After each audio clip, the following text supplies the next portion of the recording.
Yo, this is the Iceman. I decided to do a quick broadcast, real quick, on uh, on a couple of things. I wanted to discuss that I think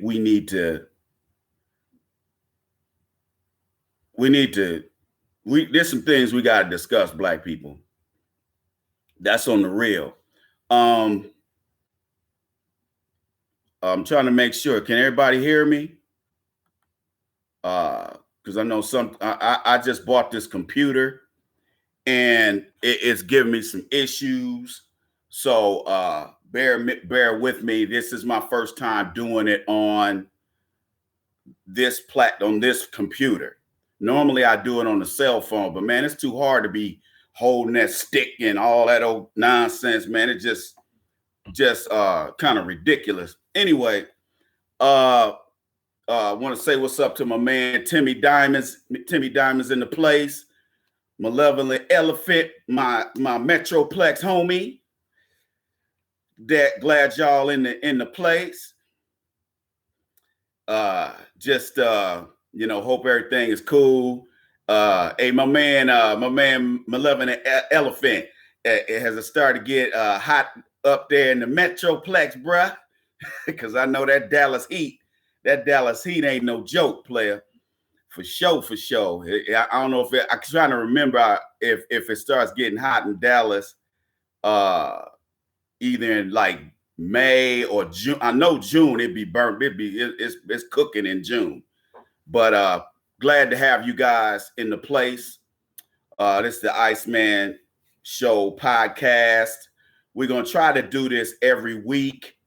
What I'm gonna try to do is set days and schedule the live stream at a certain time on certain days. That way you guys know when we're getting down like that.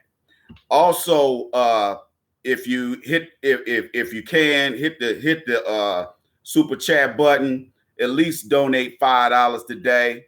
What you donate will go to what I'm trying to do is get money together. I'm raising funds ahead of the school fall of 2018. We're raising funds so that we get all that popping, so we can get the money so we can buy these book bags and all these other things. Because what I'm gonna start doing, I'm gonna go down here to Portland and I'm gonna start dealing with the NAACP down here. I'm start dealing with some other Boys and Girls Club of America. We're gonna get this thing popping where we can start buying clothes in case these kids don't have clothes. And I know what y'all thinking. Hey man, why should I help somebody else's kids? Bruh, the kids we help today hopefully won't be the ones attacking you in the mall parking lot. Okay? Because if somebody shows these kids some love and respect, these kids might turn out a little bit better than they would. Dude, I used to be a teacher, and I can tell you that I've seen kids in second and third grade that has so much evilness in them because of bad parents and bad parenting. Dude, look, we got to get out of this, and this is what this broadcast is going to be about. We got to get away from this selfishness, man, this individualism. I got emails from jealous, hating clowns who send me emails saying, Ice, why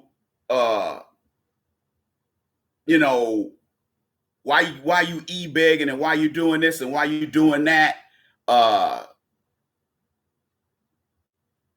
You know what I'm saying? And you got to understand that the reason why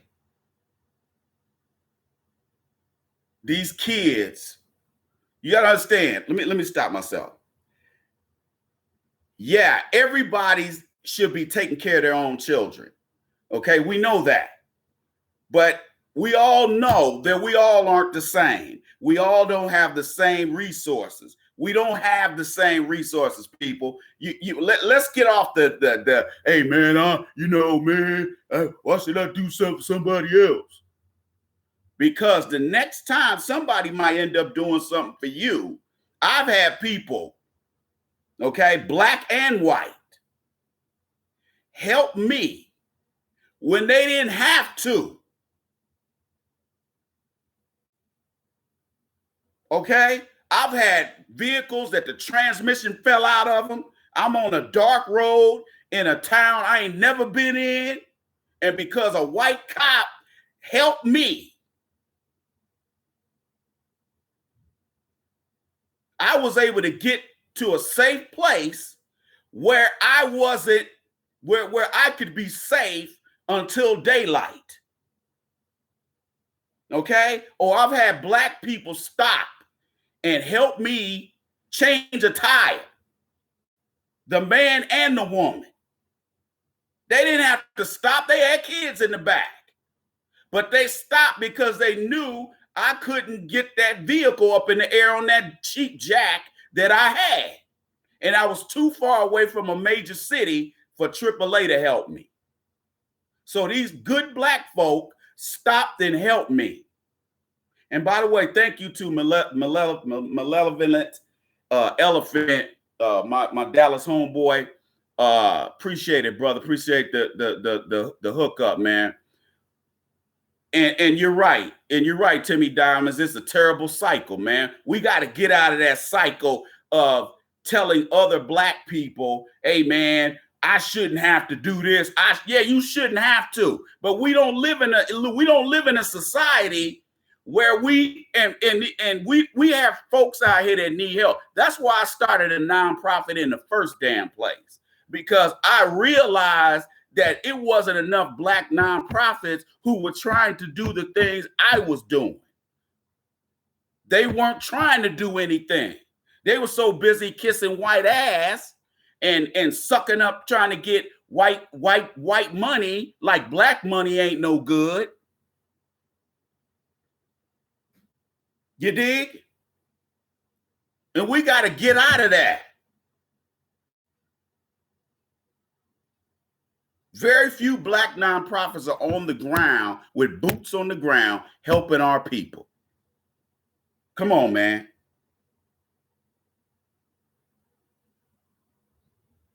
We got to stop doing that, man. We got to stop, because it's no good for us. It's no good, man. And that's why I wanted to seg into the topic of the day is proactive versus reactive social behavior. We're gonna go mental health today, people. All right.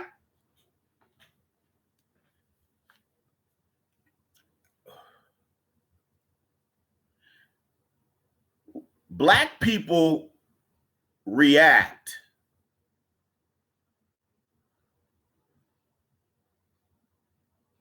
because we're not in preparation to do anything. Okay? We don't prepare to do anything. We don't prepare to do things that are going to keep us, that they're going to put us in a position where, years down the road, whatever time down the road, we're ready. Because you've heard that saying, if you stay ready, you ain't got to get ready. And that's a problem that we have as a people. We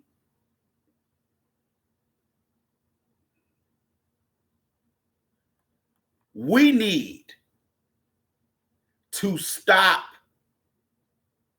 waiting until somebody shoots us in the street in order for us to be ready. Because everybody else out here is proactive. That's one of the reasons why we always get caught slipping. You got these white supremacists out here, whether they're in uniform or whether they're deputized white supremacists out here in society. These folks are looking for soft targets. They're looking for soft targets.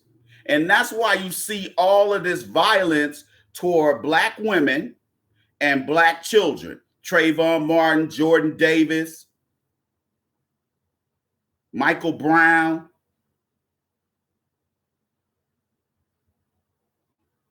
Well, I think Laquan McDonald, I think that was the brother that was walking across the street in Chicago, and he got, and that racist, no good race soldier shot him 16 times. Did y'all hear about this case? Where my Detroit people at? Anybody in here from the D? Anybody in here from Motown? Did y'all hear about this case where this young brother, I think he was 17 years old. He was, a lot of these kids have ATVs. And he was popping wheelies and riding down the street, which is what cats do in Detroit. They do that everywhere, actually.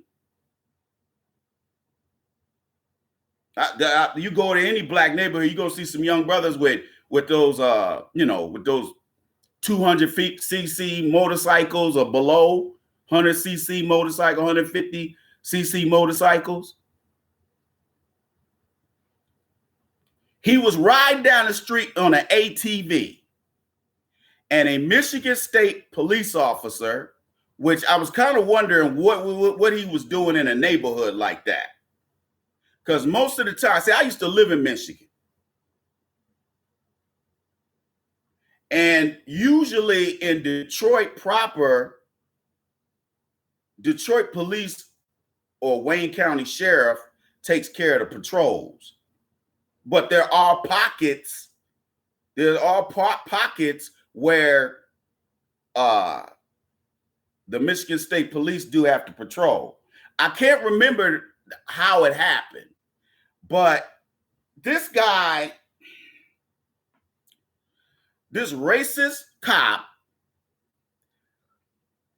he told him to stop riding or stop busting or something like that, or stop busting wheelies or whatever.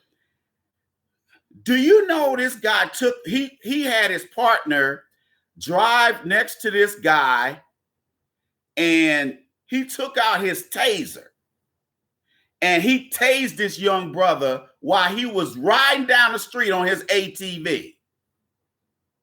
And he ended up losing consciousness, and he ended up hitting a car and ended up getting killed. But the good thing about it is Kim Worthy, the Wayne County prosecutor, she filed charges against his sorry ass. Okay? She filed charges against his sorry ass.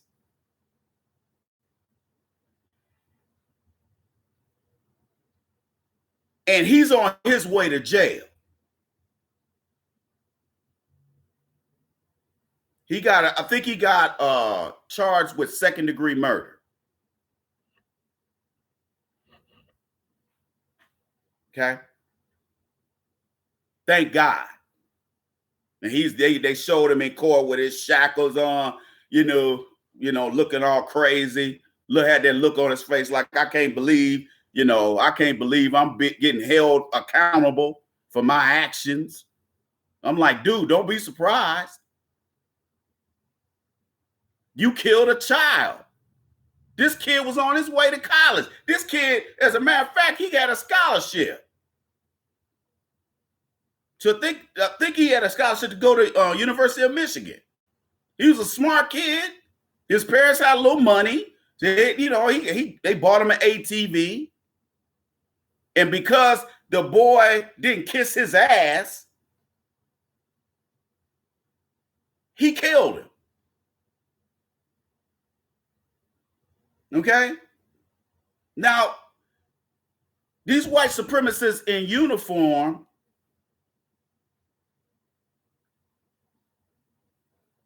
we can't, there's really no way of preparing for that. Because when they go after us, when the police go after us, it's usually not, we don't know that this is coming to us, that this situation is going to find us. We don't know that. We have no way of knowing.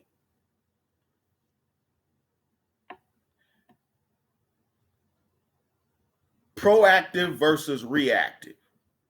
Black people are always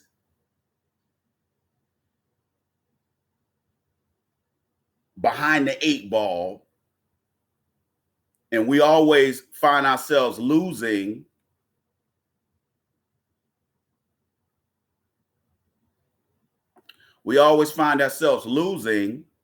because we react and we're not proactive. Proactive means you prepare ahead of time. You prepare ahead of time so that you don't have to react. Let me give you an example. These white supremacists, I don't know if you guys saw the video or got a chance to look at the video before we went on the air. I don't know if you guys got a chance to look at the video that I posted about homegrown terror cells. I did that video, I think, Saturday. And I didn't get in depth about this guy down here, this Greek dude that's down here near Houston. That guy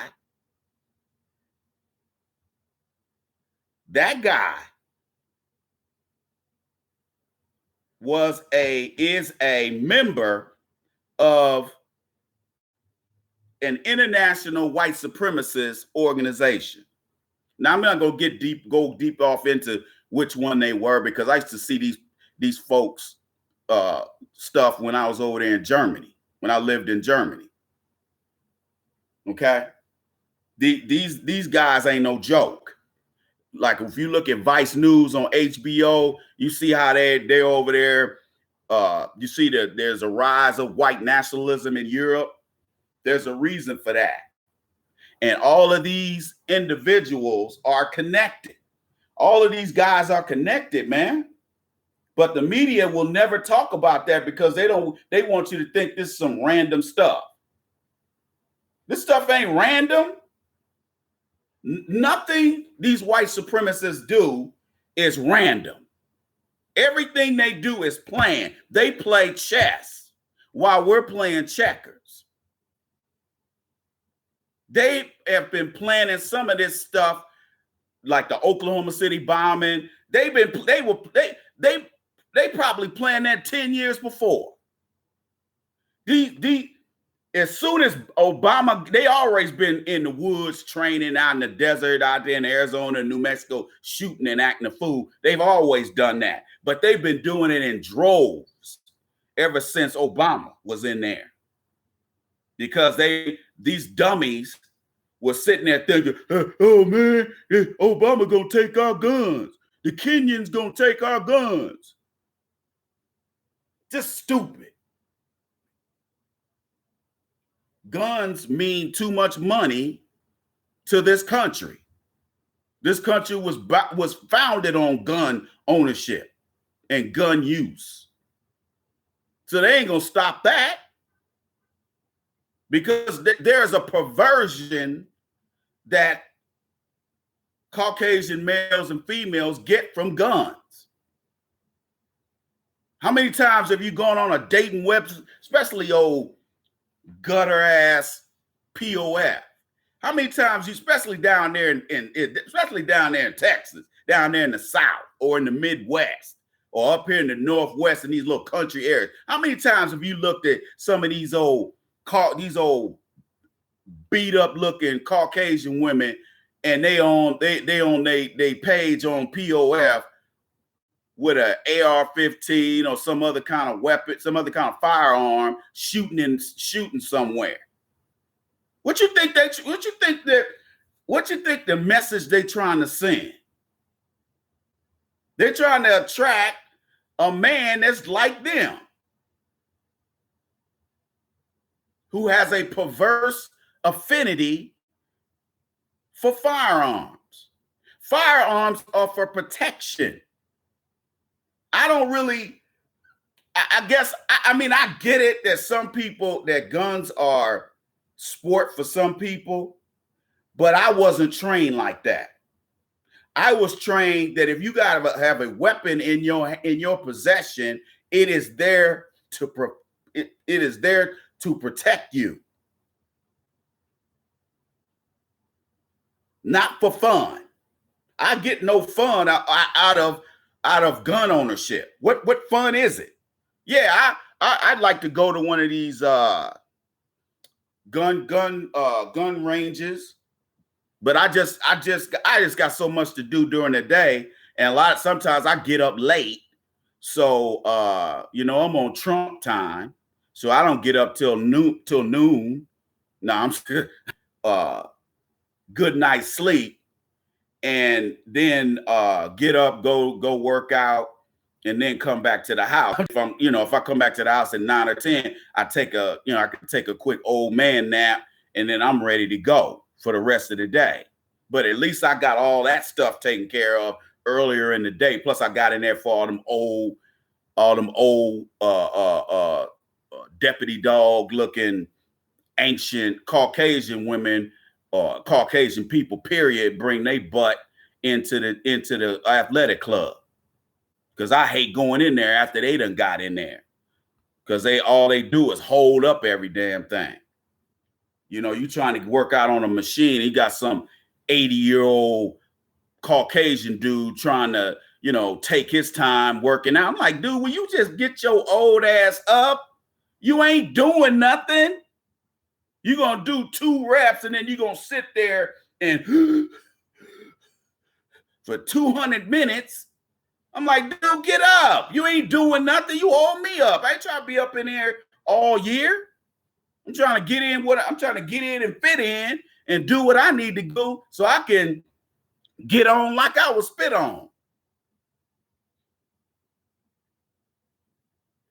But we are proactive instead of reactive.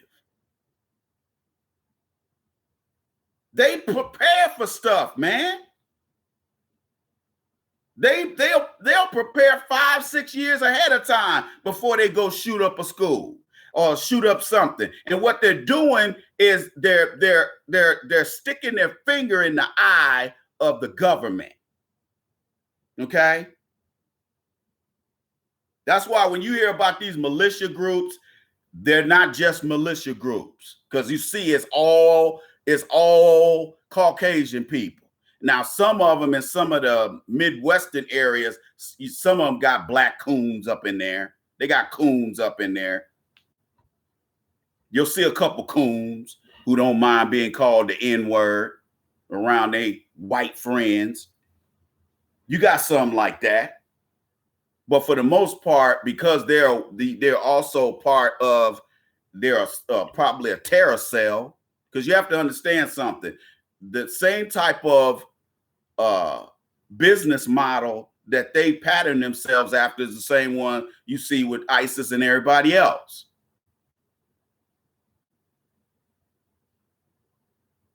That's how they roll. Because see, if you cut the head off the snake, if you got a head, if the snake has a head, which when I'm talking about, I'm saying the leader, if they got one dude, like say, for example, it's David Duke. Let's just say it's David Duke. If they take care of David Duke, then the rest of them are going to do what? They may stop doing what they're doing. Maybe. That's maybe. You did what I'm saying? Maybe they do that. But I guarantee that is not how they roll. They form terror cells. If Watch that movie with Don Cheadle called Traitor. Remember that movie came out, what is it, about 8-9 years ago? And you remember how all these cells started just being activated based on what they saw on the news?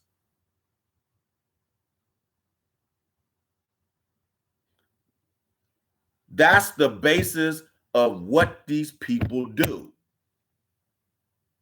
And that's one of the reasons why I try to explain to people that when you have a cell, it's easier to operate because you don't have a leader. You don't have a leader. So it's easy. It's easy to do what you need to do because you can't get rid of the leader. And it's more difficult to go after the group. It's harder to go after a terror cell than it is to go after their leader. That's why they remember Zarqawi or whatever his name was, the ISIS, one of the ISIS leaders. Remember they was, you know, all these white supremacists on Fox News and all and CNN and everywhere else was high-fiving each other when they got Zarqawi. That's what that's about. And it's a ridiculous way of going about doing business. Because as soon as you cut off the head, another one's going to grow in its place. But you got idiots out here who sit up here and think that these who think that these school shooters are just popping up out of nowhere doing what they do. And that's not true. They know exactly what they're doing. They know exactly what they're doing. And they are part of terror cells all over Europe and all over America. And I told you, didn't I tell y'all? I said this on that video. Didn't I say when that thing popped off in Vegas, when I did that video, the real reason, or whatever, I forgot the name of the video, about the Las Vegas shooter. Go back and listen to that video, because there's some stuff that I put in that video that I guarantee you didn't get from nowhere else. Because when I heard this information, I heard it from a very reliable source that wasn't the lamestream media. That this guy was a gun runner, and that the CIA was surveilling him. How you think he got all that? This dude has stacks of 30 and 40 round magazines stacked this high off the ground. Did y'all see them pictures on 60 Minutes? They took a video camera and they filmed the whole room. He had stacks of weapons. He had AKs, he had AR-15s, he had other kind of assault rifles stacked up. This dude was hunkered down. They sitting up here acting like that was a fluke. There wasn't no fluke, man. There's no telling how long that dude planned that attack. There's some folks who are saying that the whole thing is a hoax. That he didn't actually kill. He didn't actually shoot 500 people. That's what some people are saying. That it was a hoax. I don't know. I wasn't there. But I know a couple of people ended up dead.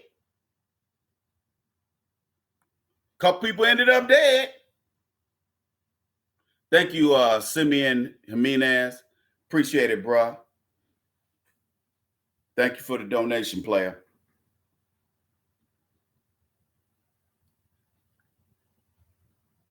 But this is indicative of what is going on in our society. And just like I said, when Parkland, I actually said this with Vegas. I said, hey, watch there be some more school shootings sooner rather than later. And look what happened. Look what happened. A few months later, we got Parkland. And not even what Parkland was February 14th. And Friday, this ass white does what he does. And he's taking one for the team. He's taking one for white supremacy. And his dad is a extremist. His dad is a right-wing extremist. Y'all know that? His dad is one of these Greek dudes who, you know, have come here and he's on that white supremacy nonsense. So guess where his son gets it from? His son gets it from the daddy, because the fruit don't fall too far from the tree now, does it? But they don't want to talk about any of that. But again, like I said in that last video, they did say that he had,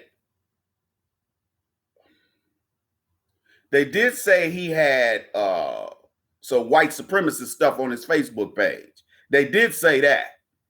I was really surprised they admitted it, because normally they just come out with that. What do they come out with? That lone wolf narrative. They usually come with that nonsense.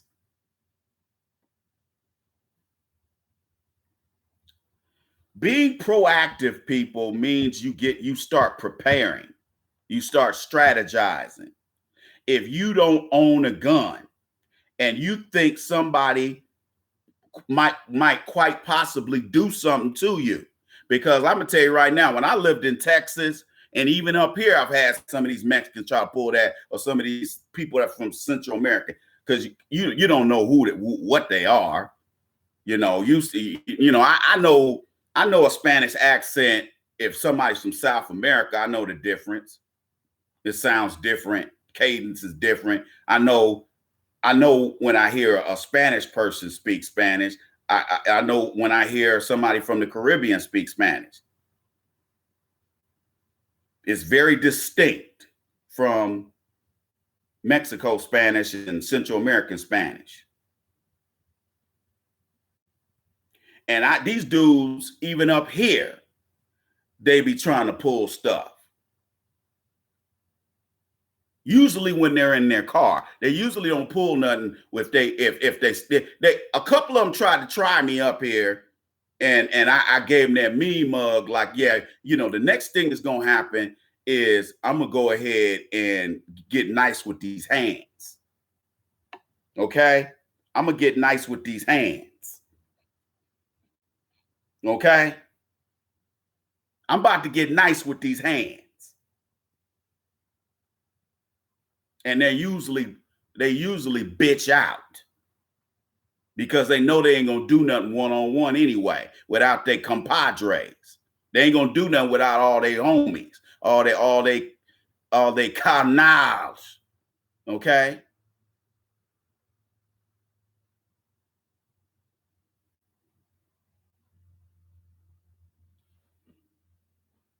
Well, perhaps they don't want to do nothing because they gotta wait on Julio Iglesias.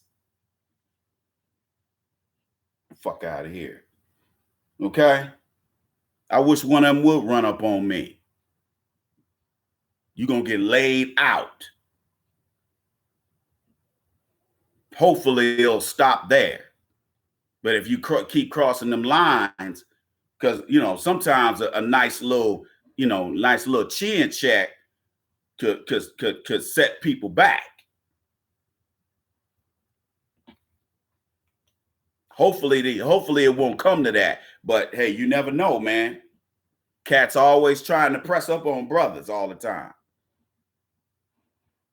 They're always trying to try brothers. I don't know why that is.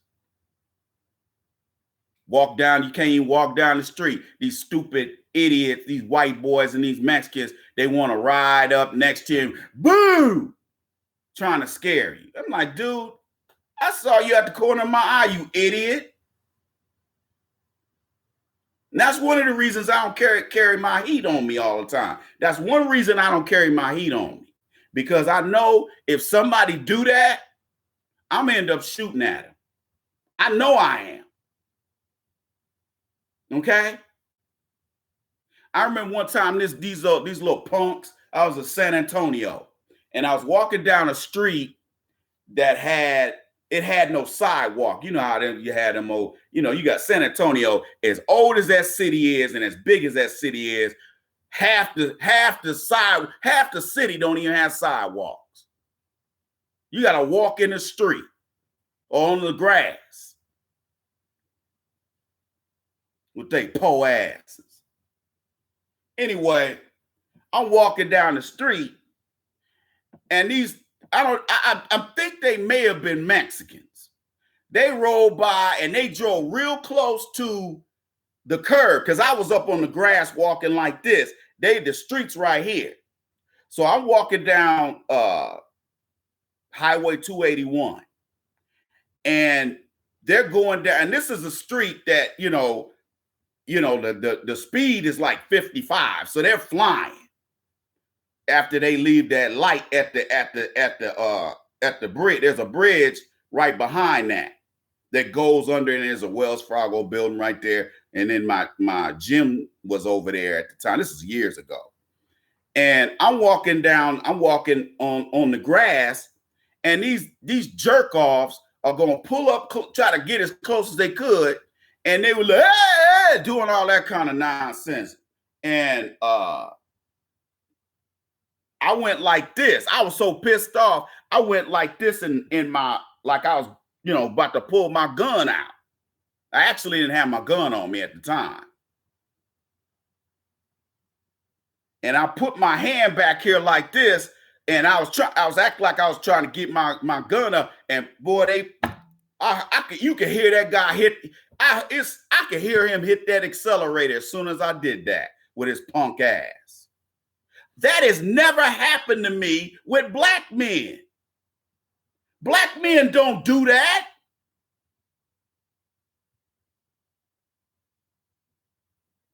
Black men do not do that.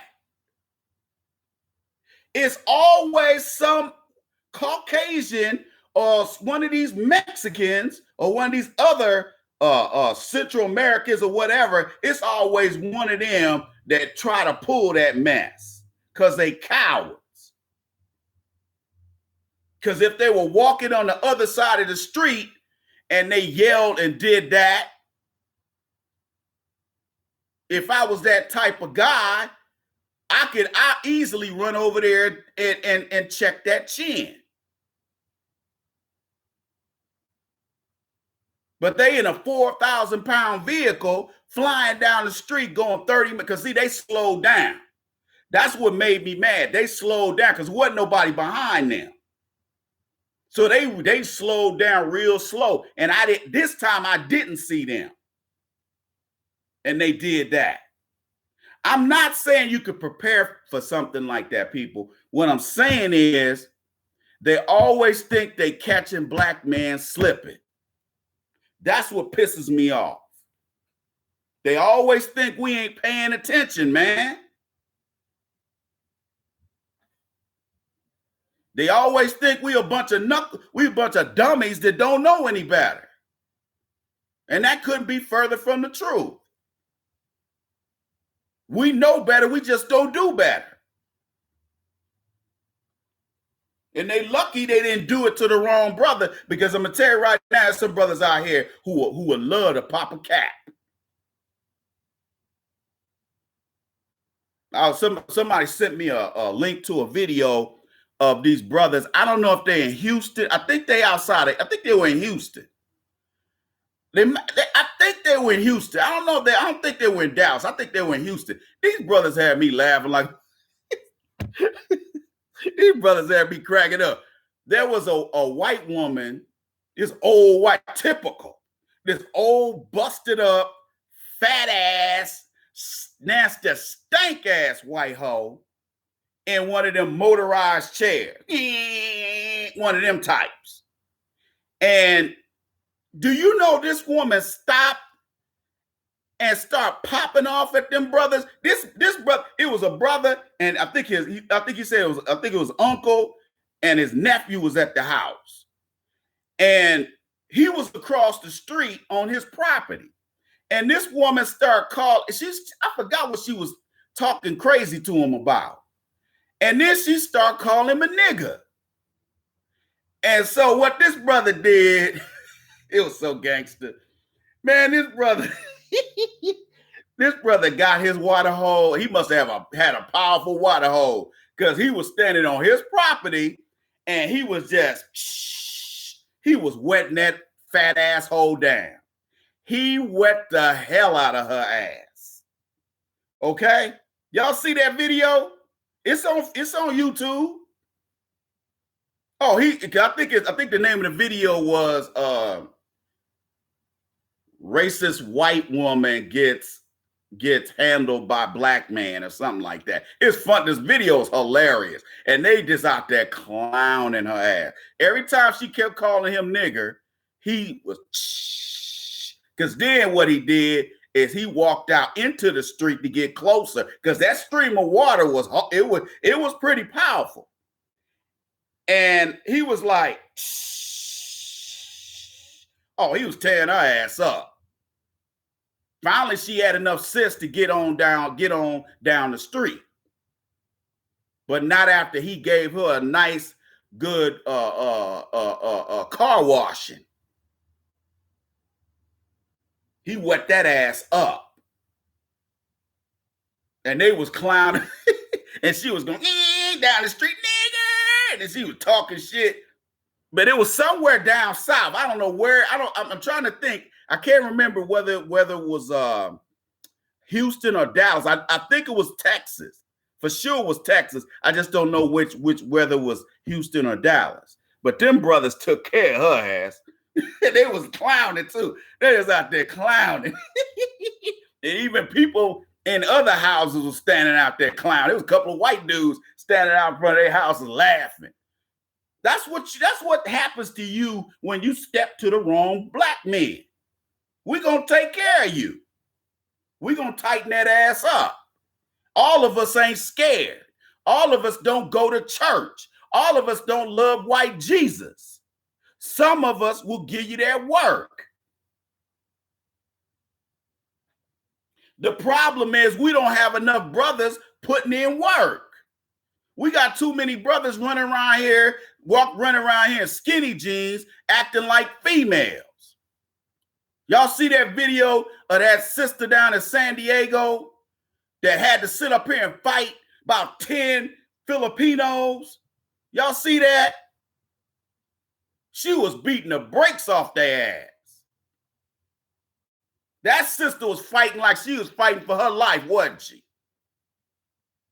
She was throwing them things, and they were connecting because wasn't nobody running up.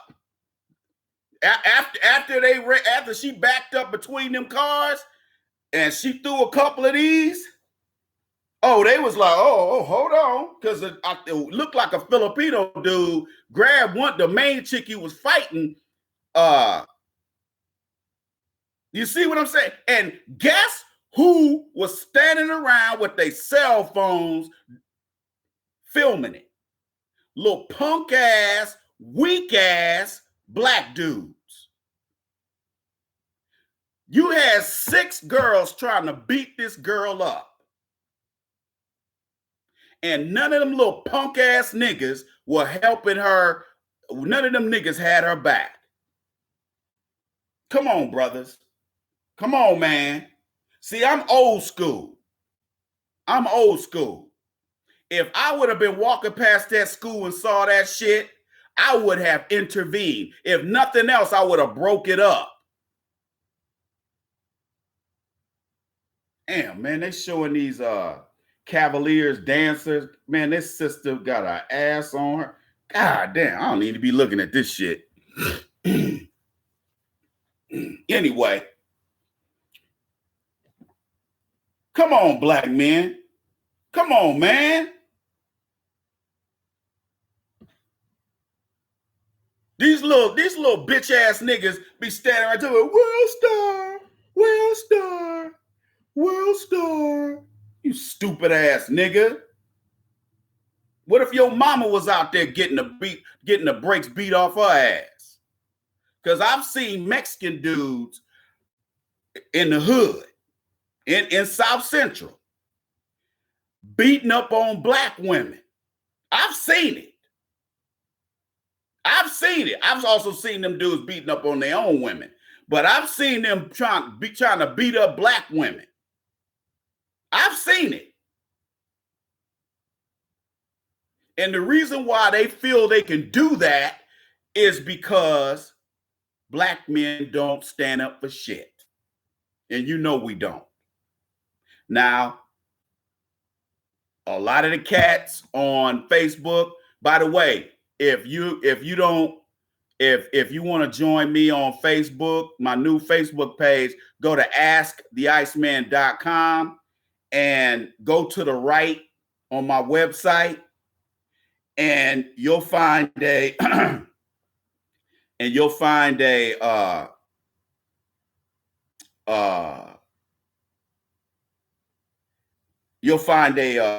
link on the right side, my Facebook link.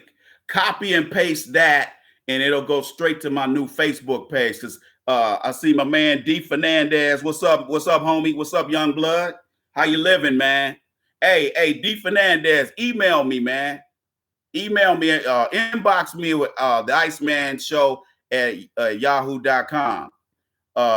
Email me, let me know how you living, man. I know you said you had went back east or something like that, and you was doing some things. So email me so I can converse with you, man, so I can find out what you up to, man. I want to know how you doing. All right. Get at me, bro. Anyway, man, black men. Now let me say this here, man. Even in San Antonio, the Mexicans ain't gonna let you beat the brakes off their women like that. Even if that's your wife or girlfriend, they ain't gonna let you beat the brakes off of them. They ain't gonna let you pull that. So why are they thinking they can pull that on us? I've been to bars and clubs where Mexican men been. They trying to talk to black women, but yet when you try to talk to one of their women, they giving you the stink eye. And I just be like, you can stink eye all you want, as long as you don't come over here. You can look at me crazy all you want. But I tell you what, you step to me, I'm going to beat the brakes off your ass. I'm going to give your ass a Pancho Villa ass whooping. How about that? Catch me outside.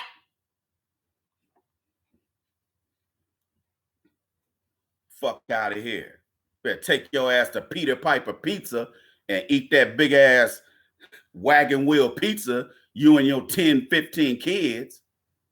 So dirty asses. Man, some dirty, man. That's why I be like, man, that's one of the reasons I had to back up off of dating them low middle income Mexican women. Because a lot of, even the college educated ones, they dirty, man. They ain't clean people, man. That's why I be telling cats, be like, hey man, where the white women at? Where the white women at? I be like, man, white women ain't that clean, dog. Very few of them are real clean. Very few of them are really clean. That's why I be like, man, y'all be sitting up here caping for these white girls, caping for these non-black women. And a lot of these women ain't clean, dude. Just like them, like the athletic club I go to, man, up here, down here in Portland. Man, all these Chinese immigrants be up in there. Man, there's some nasty ass people. They nasty. And then they just some ugly women, man. How you gonna have a bikini on that's sagging in the back? I wouldn't even go out the house with no bikini on. How you gonna have that less of an ass that your thong is hanging? It's sagging. There's some ugly ass women. That's why I'm like cats that I know that been in the military like me, that caught that Asian fever when they was over there in Asia. I'm like, dude, I don't see the fascination, man. Oh, they got tight pussy, man. They got hot pussy. I'm like, man, there's plenty of black women out here there's plenty of women over here that got hot pussy, dude. I don't know where you getting that from. Yeah, that's true. That's true, my man. Malevolent elephant. Yeah, that's true. Dating women Asian women are the number one desired women on online dating sites. Mm-hmm. Yep. Then white men, then black men, and then white women, then everybody else. Black women are dead last. Dead last. So we have to look at, if we're not prepared for war, then what are we prepared for? If you're not prepared to defend yourself, what are you prepared for? Huh? What are you prepared to lose? Look, let me explain something to you. Just because I have a concealed carry permit, or you may have yours, and you may have, because every gun is not permit friendly. You can't have a big ass dirty Harry 44 and have a concealed permit. They have a list in some states. They have a list of what you can carry. You can't carry no 357. You can't carry cannons. You got to have, I think the highest you can, like up here in Washington or Oregon, you can't have anything more than like a 9mm 40 and a 40 cal. Anything above 40 caliber, you can have your permit, but it's illegal to shoot that mug. And you can only shoot in defense of your property inside your castle, or if somebody's trying to rob you. If one of these little tackheads try to run up on you at the mall during Christmas time trying to jack, and this fool got a knife at you doing like this with your window down, you can reach up, pow, pow. You can spray his ass. Because it's reasonable that this guy might try to kill you for your car or for your wallet or your purse. Now, I probably wouldn't shoot him in the chest, but I'd probably try to shoot him in the arm or something. I'm going to try to get him off me. Then I'll call the police and the EMS. Because I don't want to kill the dude, especially if it's a young brother. I ain't trying to kill him. I just want to get him. I just want to show him that we strapped out here. I'm not a soft target. That's why as soon as some of these crackers up here see me with my Air Force retired hat on or my disabled Air Force hat on, they back up off me. Because they like, oh, this dude might do something to me. Because I go in there, man, them white dudes be mean mugging me like this. They be like, giving me that look like, what we used to call when we were kids, it called the hate stare. See, back in the late 60s, early 70s, that's how white folks used to look at me. They look at us. So when we went to school or when we went out in public, we went to restaurants, all the white people was look at us like, what you niggas doing in here? And that would be enough to deter black people from wanting to go out in public. They ain't going to deter me. Because if I want to, let me tell you something. If I want to go somewhere and it's a bunch of white people in there, I'm still going in there. If that's what I want to do, I'm going in there. You ain't going to stop me from doing anything.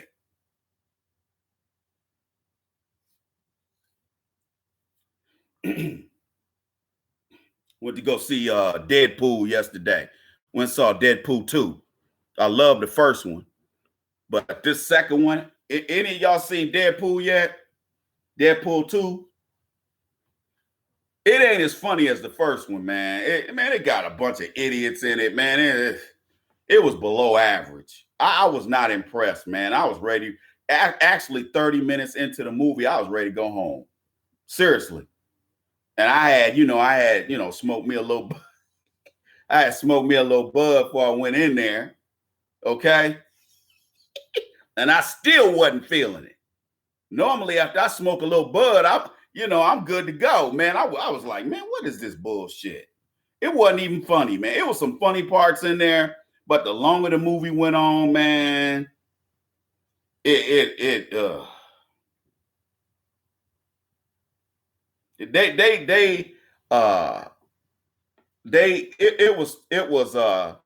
was a little just. It wasn't as good as it should have been because you know what I'm saying. It wasn't as good as it should have been. Because Ryan Reynolds' character is funny as hell in the first one. But that second one, when they usually make a like The Hangover. The first Hangover was funny as hell. The second one was stupid, and the last one was just perverted. It was just perverted. I was like, man, I don't want to look at this. I went to the Dollar movie to see The Hangover 3. I hated it. I was like, man, I said, man, get out of here. I bought the first one when it came out on DVD, though. I mean, I went to go see it, and then I bought it on DVD when it came out. But I go to a lot of places where it's just I'm the only black man in there. You think I give a damn? No. You ain't gonna stare me out of there. Because you know what I've done? I've gotten up and did just like this. Sir, is there a reason why you keep staring at me? And of course, they ain't got nothing to say because they probably think I'm gonna bust their ass, which I'm about ready to if you keep staring. Because you know what, man, look, if you want to look at me, that's one thing. But if you start staring at me, I'm going to get up and knock your ass out. You keep doing it. Most of the time they stop once you look at them like, all right, man. They usually stop after you give them that look.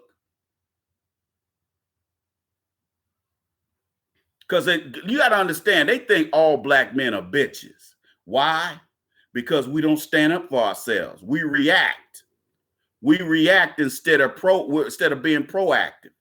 When you react, you don't have time to be ready. So if you think that having your concealed permit and by the way, you need to know what handgun you need to get. I suggest if you ain't an ex-military person, you should probably go get a 38 revolver. And let me tell you why. They're easy to clean. You just pop the barrel out. You just take them little brushes and that cleaner and just go like this. And it's done. Pop it right back in. It's an easy to clean gun. But with a semi-automatic gun, it's easier to use, but it's more working parts to clean. So that's something you need to think about if you're thinking about buying a firearm. But you need to know that just because you have a concealed carry permit, that doesn't necessarily mean, listen to me now, that doesn't mean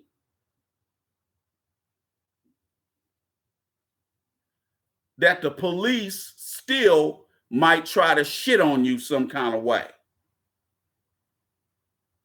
Understand that now. Look at Philando Castile. Unfortunately, that young brother is no longer with us. He had his concealed carry permit. He didn't have his gun out. Did he? Somebody pull my coattail here. Somebody answer this. In that video, that Facebook Live post when that no good racist cop killed Philando Castile. Did he say my gun's under the seat? Did he say that? Because I can't remember if he said, because I know he said I got a concealed carry permit. Let me get it out. I'm not sure. But somebody, I stand corrected on that. Somebody in the chat room post that up once you find that out, because I want to be correct, because I'm not sure. Anyway, if you carrying your weapon on you,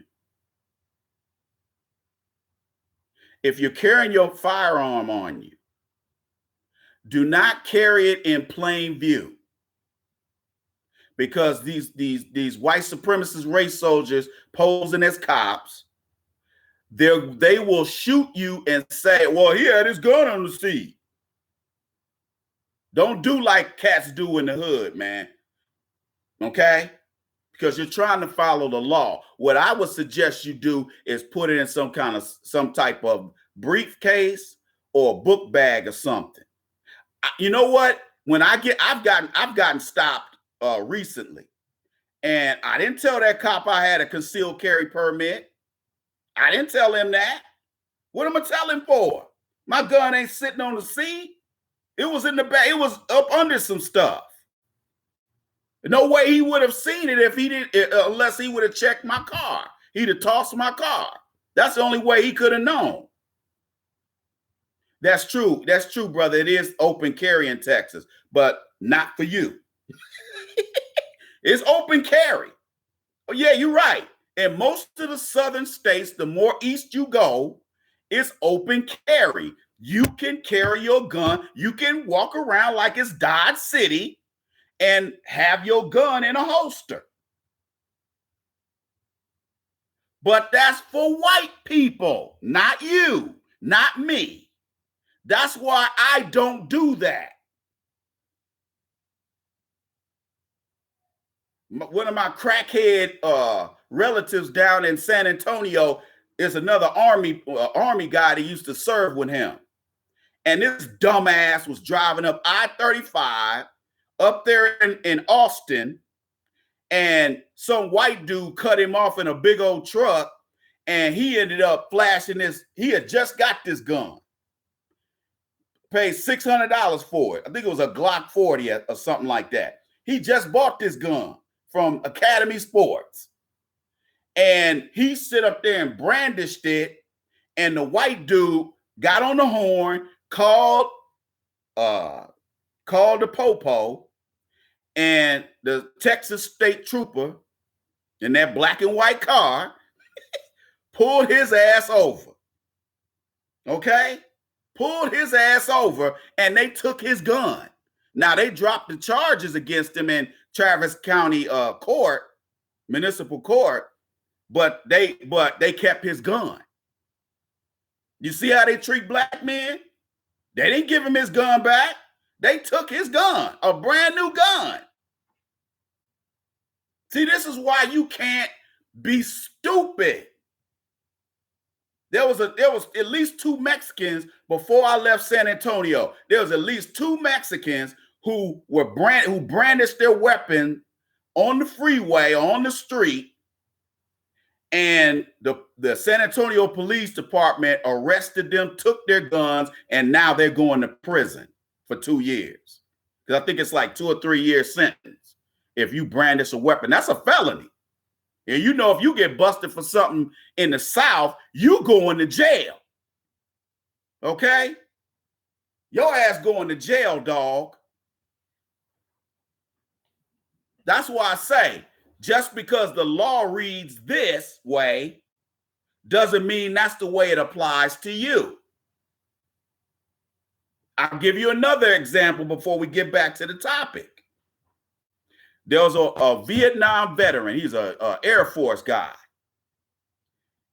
Vietnam vet in Little Falls, Minnesota. That's probably about 100-something miles northwest of Minneapolis on I-94. We stopped through there. Me and my cousin did. And these little white kids, because nobody checked that chin, these little white kids, see, this is what little white kids do up here in cities like up here in these little white areas, up in little white cities like the Twin Cities. They were breaking in people's houses, and they broke in his house and tossed his basement, threw stuff all around. Oh, they disrespected him, man. So what he did is he lied in wait, and he got all these video cameras trained on his property, front door, back door, side of the house, all that. And how they convicted him. See what he did. This dude, this 17-year-old boy, and his 16-year-old cousin they broke in his house, and he was lying in wait. He was sitting down there in his recliner in the basement like this, waiting for that ass, because he knew they were coming back, and he left little breadcrumbs for him. Okay, he moved his truck down the street. That was the first. That's premeditation, people. Listen to me. He moved his truck down the street to make it look like he wasn't there. This is on Thanksgiving. And then what he did is he had his 30-06, and he's just sitting down there like this.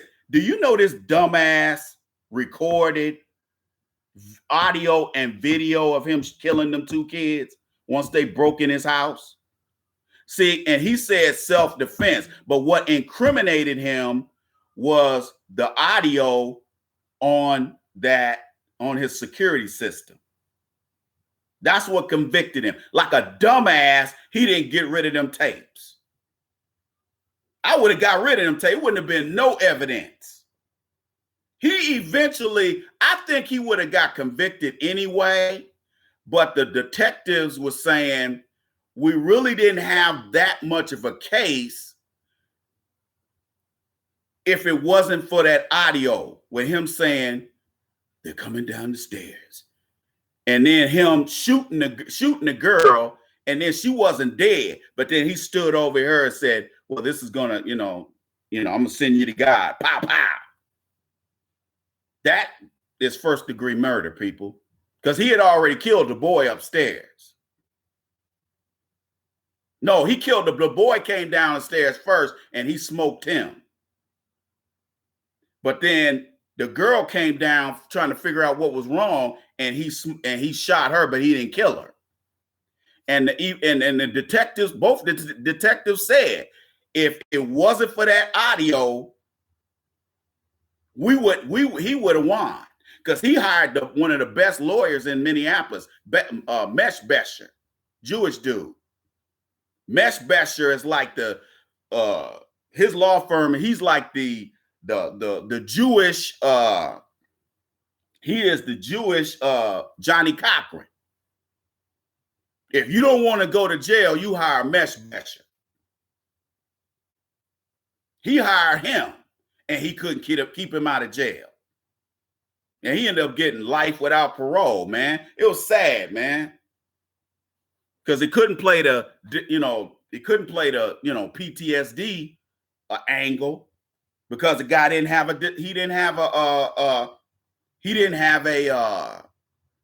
diagnosis of PTSD, even though he was a Vietnam veteran. But some of the stuff that he was doing in that video, or what he did to those two kids, was representative of PTSD. Okay?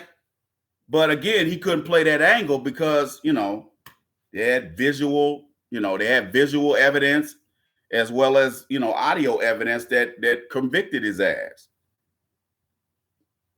But that's a classic case of going overboard on self-defense. Had he not moved his vehicle, because basically what he was doing was baiting them.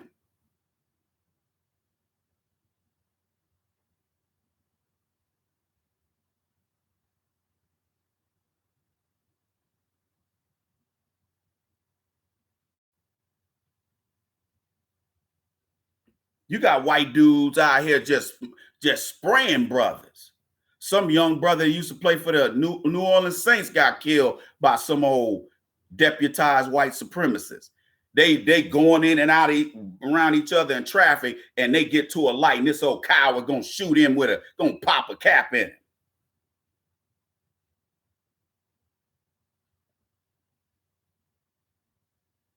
I don't know if that case was nationwide. The only way I found out about it is by reading Yahoo. But there's a whole lot of cases out here in the last week or two where black women be getting body slammed by cops in Waffle Houses. I don't know what the hell's wrong with Waffle House. We all know they're a bunch of racists. They're a bunch of white supremacists. Where are they based? Where is the Waffle House based out of? Alabama, somewhere like that? Ain't they corporate office in? Because I don't think their corporate office is in Atlanta. I know they're based out of Georgia or somewhere around there in that deep South area.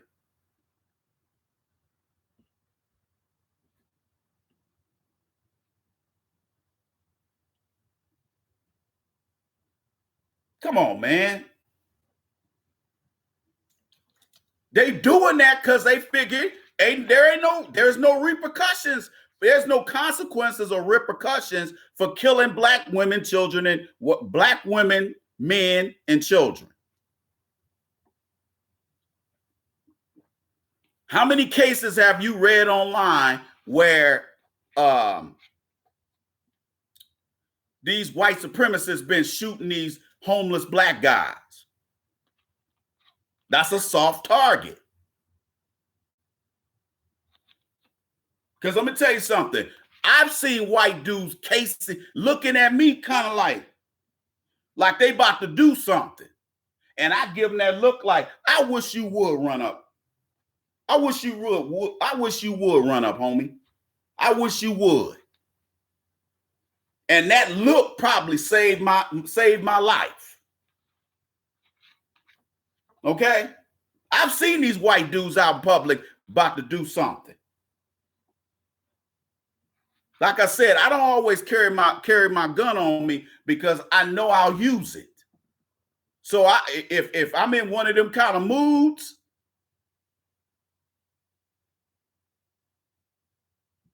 are you serious? My man Timmy Diamond said there was just a video of a Korean shop owner pimp slapping his black female employee. I'm surprised they had a black female employee. Shit, that's a story in and of itself because they usually don't hire us. They usually hire one of them Mexicans or somebody or their own people. Hey, Timmy Diamonds, can you post a link of that in the chat room so folks can see it? Because this is ridiculous, man. And see, black women, and a lot of brothers been saying this on Facebook. A lot of brothers been saying, well, you know, I ain't riding for these black women. They ain't shit, this, that, and the other, and this and that. I say, brother, look, we're not talking about dating. We're not talking about dating black women. We're talking about protecting people who look like you. Because again, we don't have to agree. We don't agree on everything. We don't. I guarantee there's 21 people in the chat room right now. I guarantee all of us got a different opinion on the same subject. We don't have to agree. What we do have to have in common is a code of conduct. Y'all get where I'm coming from? When you hear that the first chapter of the Dating Bible, my new book, my second book that I'm writing, the first 3 pages on a code of conduct. I make a mock. Well, it's not a mock because you can actually use the codes of conduct that I posted. When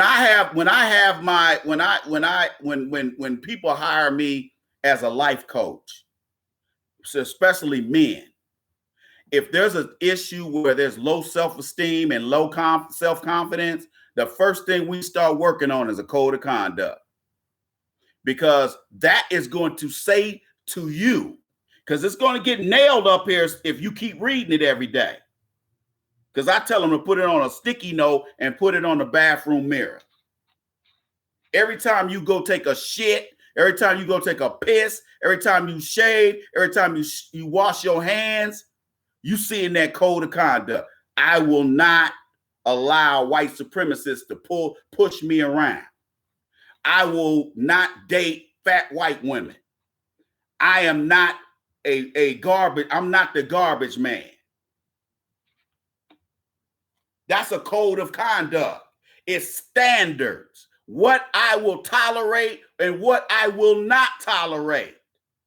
After a while, it starts sinking in. It starts sinking in, and you start going, wait a minute here. Because I got a client that just hired me about a month and a half ago. And when this guy first hired me, man, he didn't have any confidence in himself. Now he's spitting at females. Okay? Because his confidence level has come up. Brother, I'm surgical with this shit. That's why people be talking about, well, why should I pay you to do this, that, and the other? I said, because if you look at my past clients, they'll tell you. I've had clients that hired me who was living at home with their mamas. Now they got their own place and they living alone. I don't play. I'm not joking around on here. Now, it might be a lot of other black clowns on here. I'm not one of them.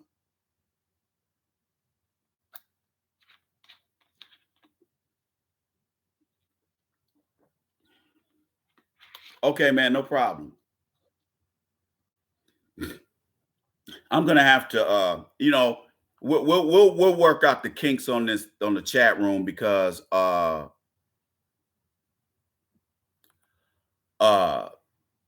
the way this thing works, it might not allow certain things to happen. And this is YouTube's format, so what I'm gonna do in the past is I'm gonna give everybody my username from my Skype account, and then we'll have a separate chat room outside of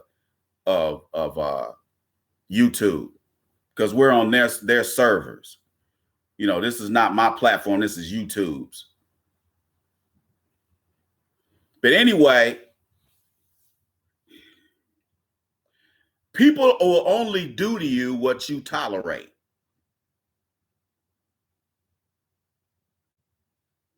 So if you won't tolerate things, they will not do that to you. That doesn't mean they're not going to try, because they're still probably going to try something. But at least, if nothing else, they're going to think twice about trying to do something to you a second or third time. That's the point I'm trying to make here. But being proactive means you prepare yourself. You go out here and you prepare yourself. Okay, I never owned a gun before, so I'm gonna go take a gun handling class. I'm gonna go to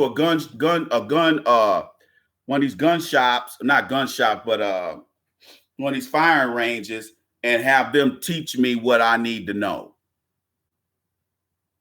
Go ahead, it's $100. Hey, let me tell you something. It's $100 worth spending, because it'll save your life, and it's gonna save the lives of people around you, because you want to make sure you're handling guns safely. 99% of owning a gun is safety.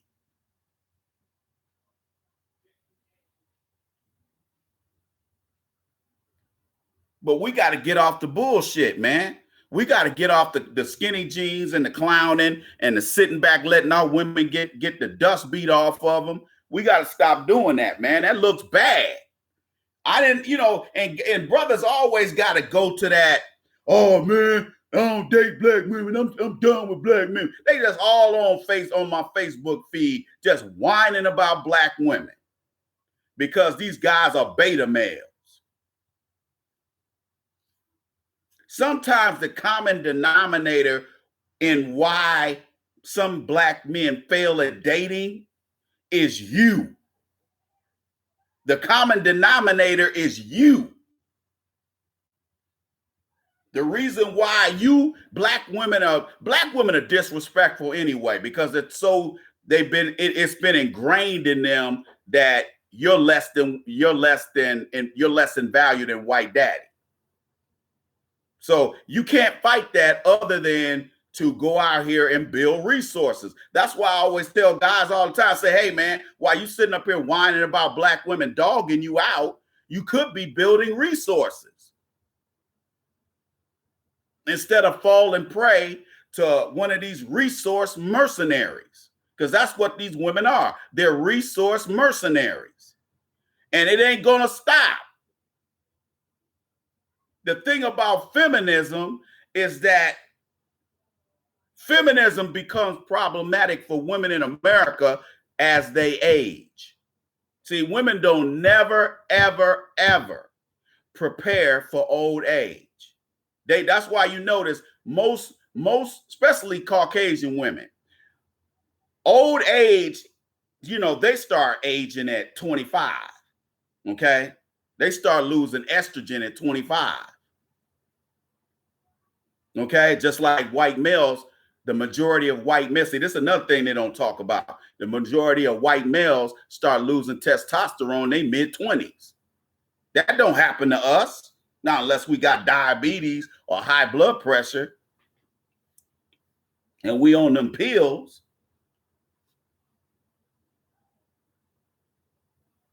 But you notice especially with Caucasian women,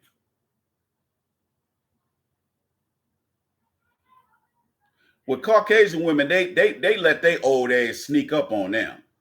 And most women do. Most American women let their old age sneak up on them. They don't prepare for it. Very few of them prepare for it. And the ones that do, they prepare for all the wrong reasons. That's why you see these white girls, they be on the Stairmaster, on that Bowflex machine. They just sitting there for an hour at this pace. And I'm like, how the hell do you do that? That's all they do. Watch them white girls. That's all they do. They are serious about not gaining any weight. And then they go, and if you're at one of these athletic clubs where they got maybe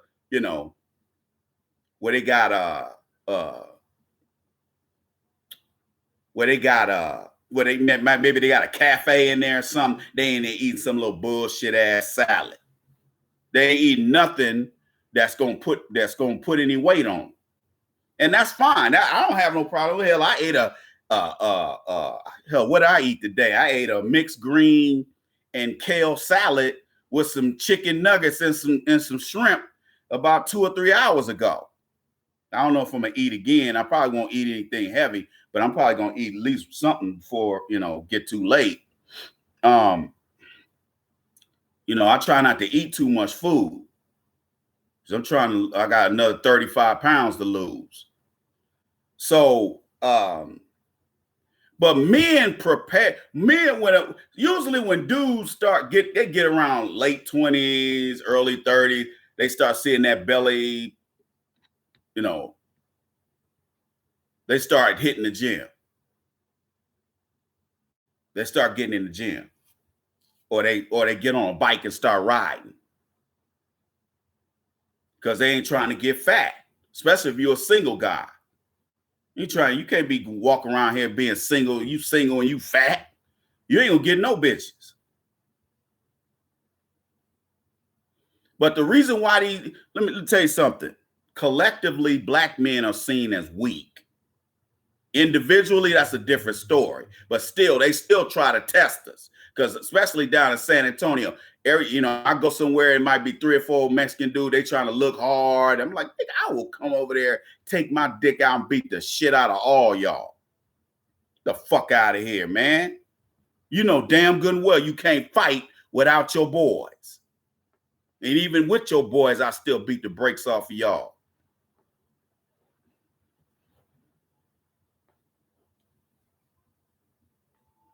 That's true. Yeah, that's true. Once you get resources, that's because they just have no, collectively, they have no respect for black men. That's why I tell brothers, if you just got to deal with black women, get your passport and go over here to Gabon or Ghana or Nigeria. Get you one of them sisters over there. Bring her back over here. Just don't have her hanging around them feminist bitches that's in your family. Don't let them women in your family poison her ass. There's always a way to do. There's women over in these foreign countries just waiting to get upgraded. Okay? They trying to get out of there. But you might have to fly their mama over here, though. You might have to bring her parents over here. Okay? Okay? But them people, when they come over here, they ain't bullshitting. When they come over here, because if you tell them, they look in UK, when your mama and your daddy come over here, y'all, they're going to have to get a job at Whataburger or something. I can't take care of all these niggas in my house. Okay, I will tell them to get a job.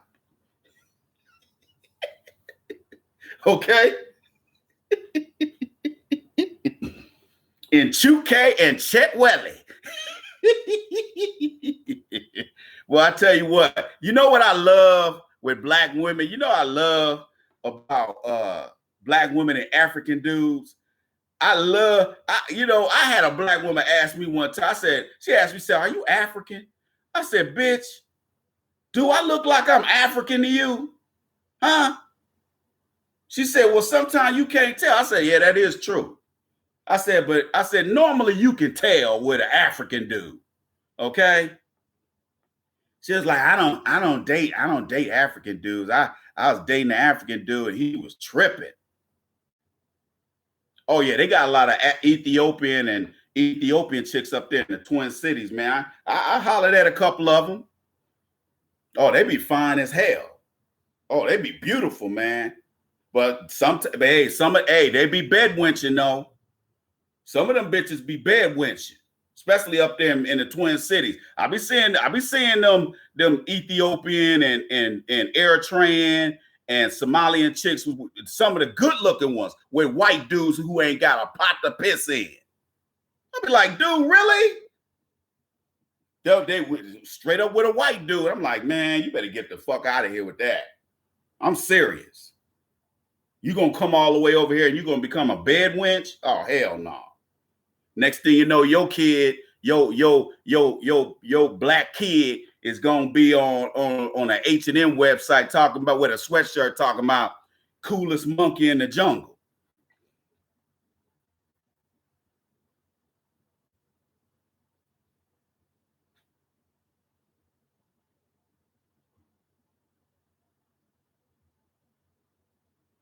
And let me say this to the black women real quick. You're coming off real dishonest and real disingenuous. And a lot of these brothers ain't got no patience, black women. I'm telling y'all right, sisters, I'm telling you. The bed wenching, you're embarrassing yourselves, because here's the problem, black women. Whenever I meet these older Negro bed wenches that got kids by Jewish dudes and other assorted white dudes, and I see them have black kids, you know what I do? I get rid of them hoes. I don't date black women. First of all, I don't date single moms. Now, I fuck single moms, but I don't date single moms.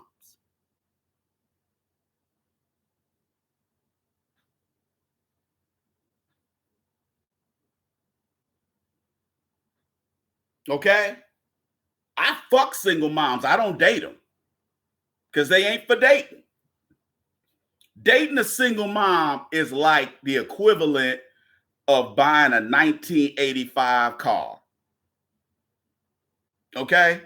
Now, some of you young bloods, y'all don't know what I'm talking about. Some of the old school players, some of the cats that's over 40, you done had a hoopty. Everybody done had a hoopty, either in high school, college, after college. Hell, I had them after I had brand new cars. I had to go get hoopties because I couldn't afford to get a brand new car. Okay? But it's just like going and buying a car from the 90s. The tranny's gonna fall out of it, dog. And I ain't talking about just the alternator and the water pump going out. The engine block is gonna go out too.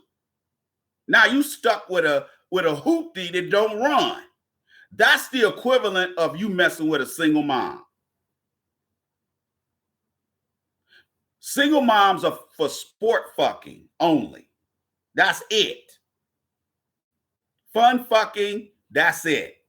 Fun fucking, single moms. No kids, girlfriend. Okay? And sometimes I even tell them bitches that shit and they get mad. They be like, what you got against single mom? When I make these videos talking about single moms, I get them emails. Why you always putting single moms down? You put yourself down, ladies. I ain't putting you down. You put yourself down. You put yourself down being dishonest and disingenuous. Whenever you meet a woman and she says she done put her ex or somebody on child support, get rid of that bitch. Drop that hoe. Because if she's willing to do that to a man she got kids with, and you don't have kids with her, what you think she'll do to you?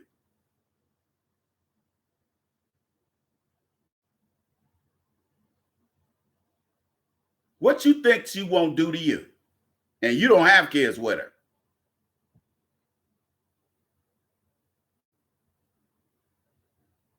Okay?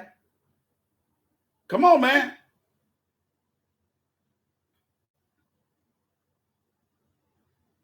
I told a white woman this weekend, I said, I ain't taking care of no white man's kids. Oh, she got mad as hell. This RN.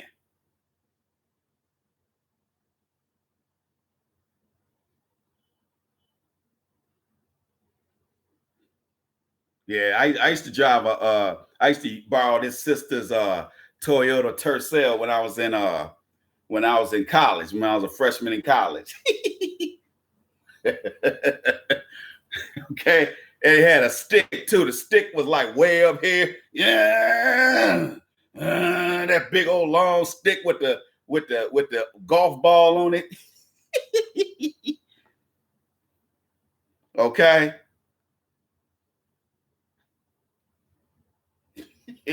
For real.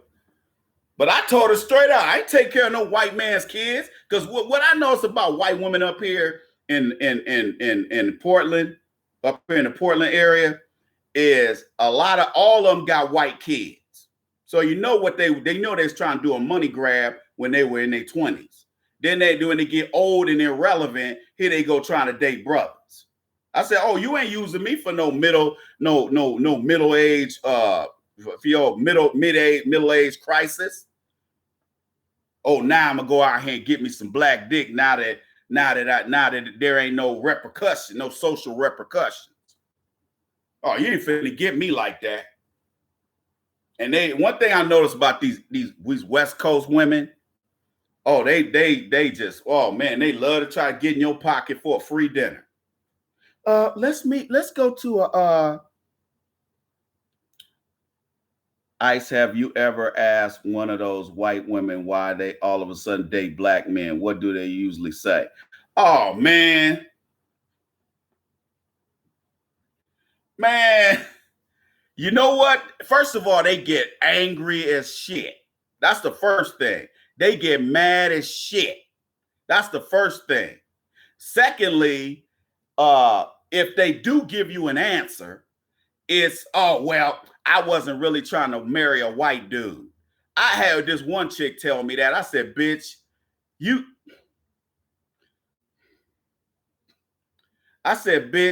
get the fuck out of here. I said, you must think you talking to a dumb nigga. That's why I be trying to explain to brothers when y'all be sitting up here getting caught up in a white girl smiling and grinning and cheesing and this phony ass shit. Them two white supremacist lesbians that killed them six black children when they did a Thelma and Louise, they were smiling too on all their pictures. And look what they ended up doing. Brothers love to get caught up with white girls smiling. Just because somebody smiled don't mean they're a good person. That's why white people do a lot of smiling, because if they really show you what they were really about, you'd see them coming. That's why black people always get caught up in that. Well, she was really nice at first. That's because black folks are always looking for that pat on the head from white mommy and white daddy. Oh, you a good nigger. Oh, you a good nigga. We got to get off of that being validated. You got to understand something. And did y'all notice? You too, malevolent elephant. He said, I asked that white woman that, and she got very angry and never called me again. White people don't like to be called out on their bullshit, man, especially white women. I didn't give a fuck because I fucked her several times, so I was good. Hey, man. Hey, white people get mad when you expose their ass. Oh, when you expose them, that's why when I see these white boys with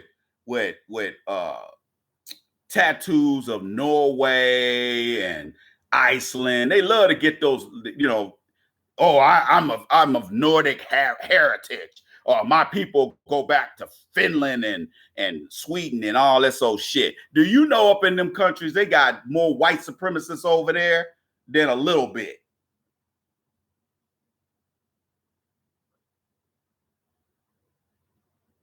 Yeah, I get offended too, bro. I get offended when I see a white woman with all white kids and all of a sudden she want to try to date some brothers. You ain't slum fucking with me. See, that's when you hear my man Tariq talk about gutter sex, that's what they're doing. You get these white women, you got to understand about white people. White people love to have gutter sex with non-Caucasian people. When they're having sex with you, they're on some kind of trip.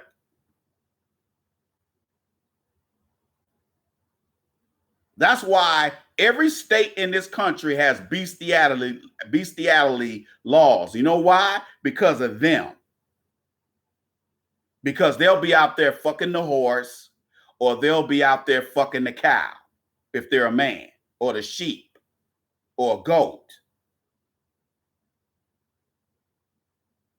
Now, for me and you, that's disgusting, and we would never cross that line. We take our hand out and beat our dick before we did that. But they're not like that.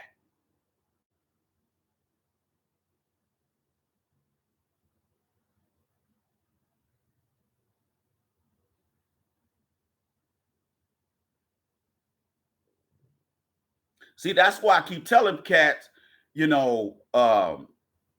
when cats be like, well, there's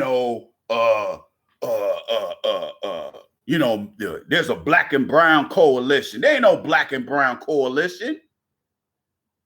You go over there to La Raza down there in LA or wherever they are and find one black person that work up in there. But yet you go over to NAACP office in LA and they got Mexicans working in there. Yet they're supposed to be helping us. They don't even do a good job of helping us. But you go give their ass a job. I remember one time I went into the NAACP office back in the 80s that was in South Central. I went in there. I saw the Mexicans sitting in there. I said, damn, am I in the La Raza offices? Then some black woman come out of an office way in the back of the office, talk about, sir, can I help you?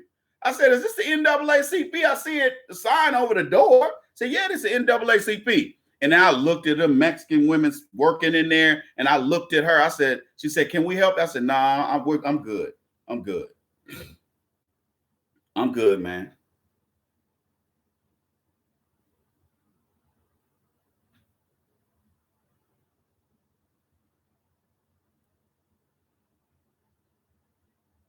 Okay.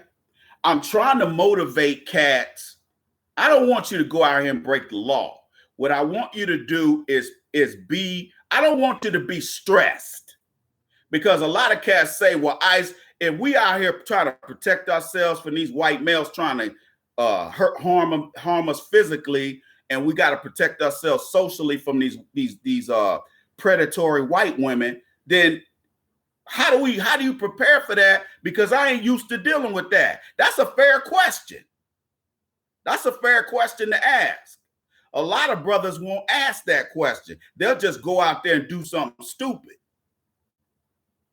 and end up in prison. You got to outthink them because they're not that smart. These white supremacists ain't that damn smart. That's why they need white supremacy to function within.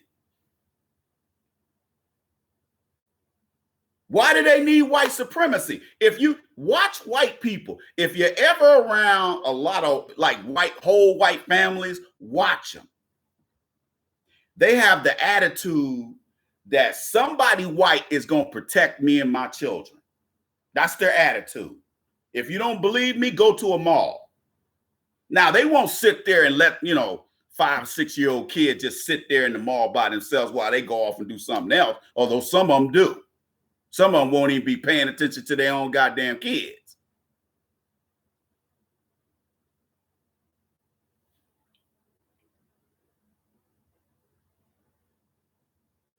You dig? And what they'll do, because you have to understand, they'll tell a white kid, if you ever notice, those of you who went to school with white people, you notice the dumbest white, have you ever gone to school with the dumbest white girl, the dumbest white guy? And you're saying, and when high school, you said, man, this motherfucker ain't gonna never do nothing with his life. And then you see this guy 10 years later, and this dude, he owned his own business, or he got a job. Maybe he got his shit together and he got a real good job now, something like that. You'd be like, how? White supremacy. They can always fall back on white supremacy.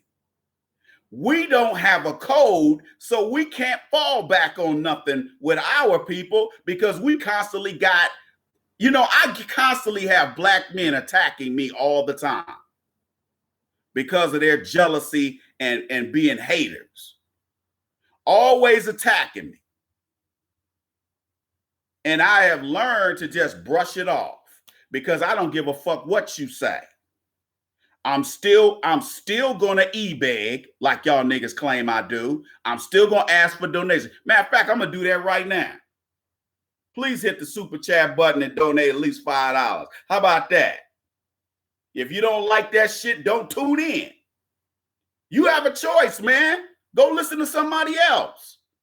I'm not asking you to come by my video. You got niggas act like, man, I'm sick, the e-bagging, man, that make me not want to listen to your video. Bye, nigga. Bye, nigga. Take your ass on, nigga. I'm not your enemy, dog. I'm not the enemy.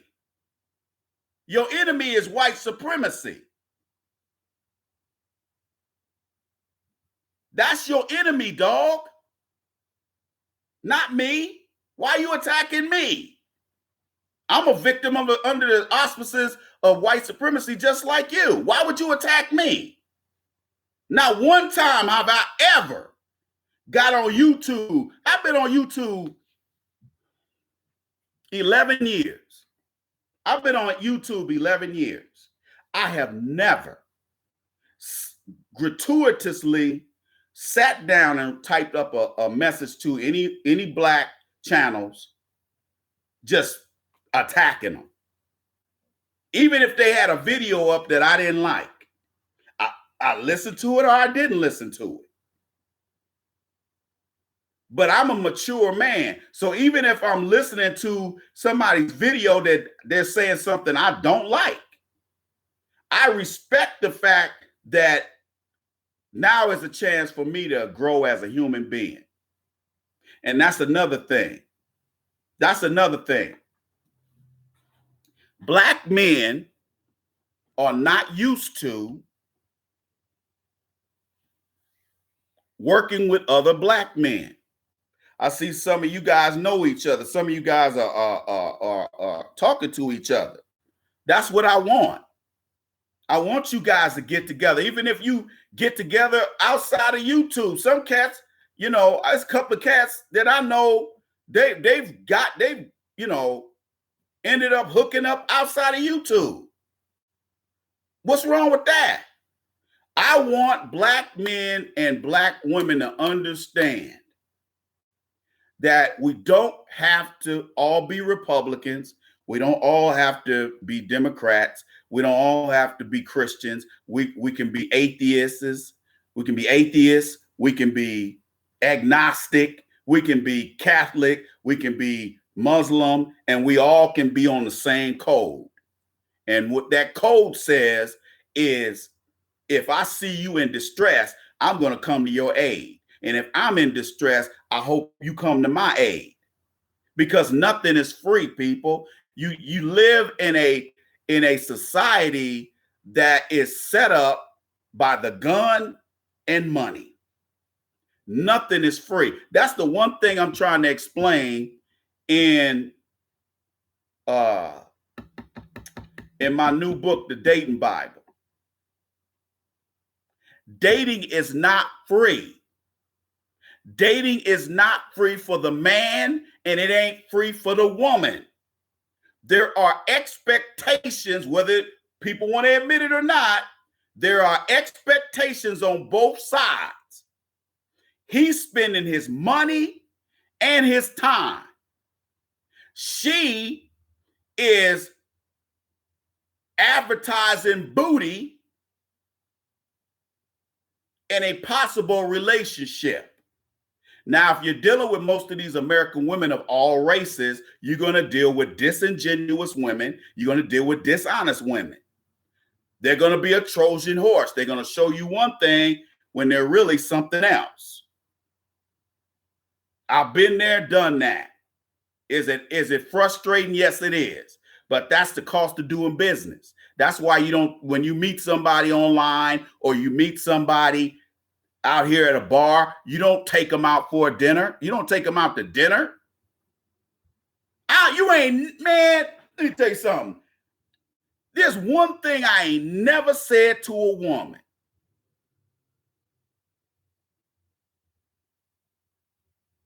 There's one thing I ain't never said to a woman. Can I take you out for a drink? Never. I have never said that to a woman. First of all, I'm not going to ask you for me to go spend my money on your ass. That's the first thing I'm not going to do. I might say, meet me, which has totally different implications.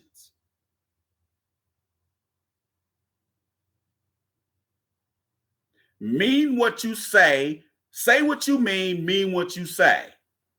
Because there's a lot of little raggedy, little immature females out here. But hey, they need to be schooled. You'll be the first guy to tell them.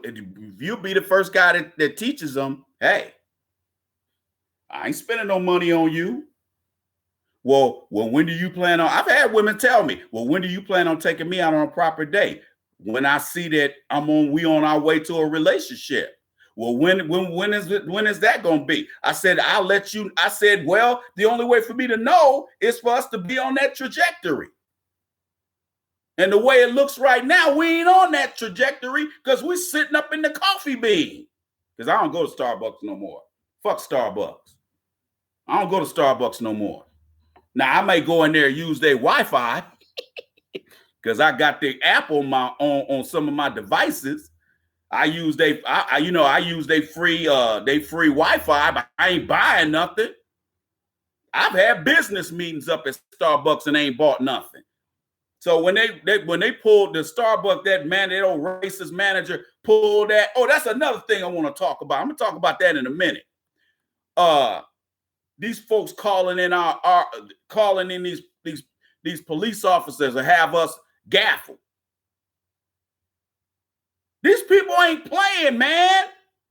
I guess there's this. Y'all see that meme? Y'all see that meme online? Barbecue Becky. Y'all see that? Huh? It got her. It's funny as hell. It got her sitting in the BMW. Like I guess it's that meme, that picture that of Suge and Tupac in Vegas before Tupac got shot, and it got her sitting in the car with Suge. Man, I saw that shit online this weekend. I was laughing my ass off, dude.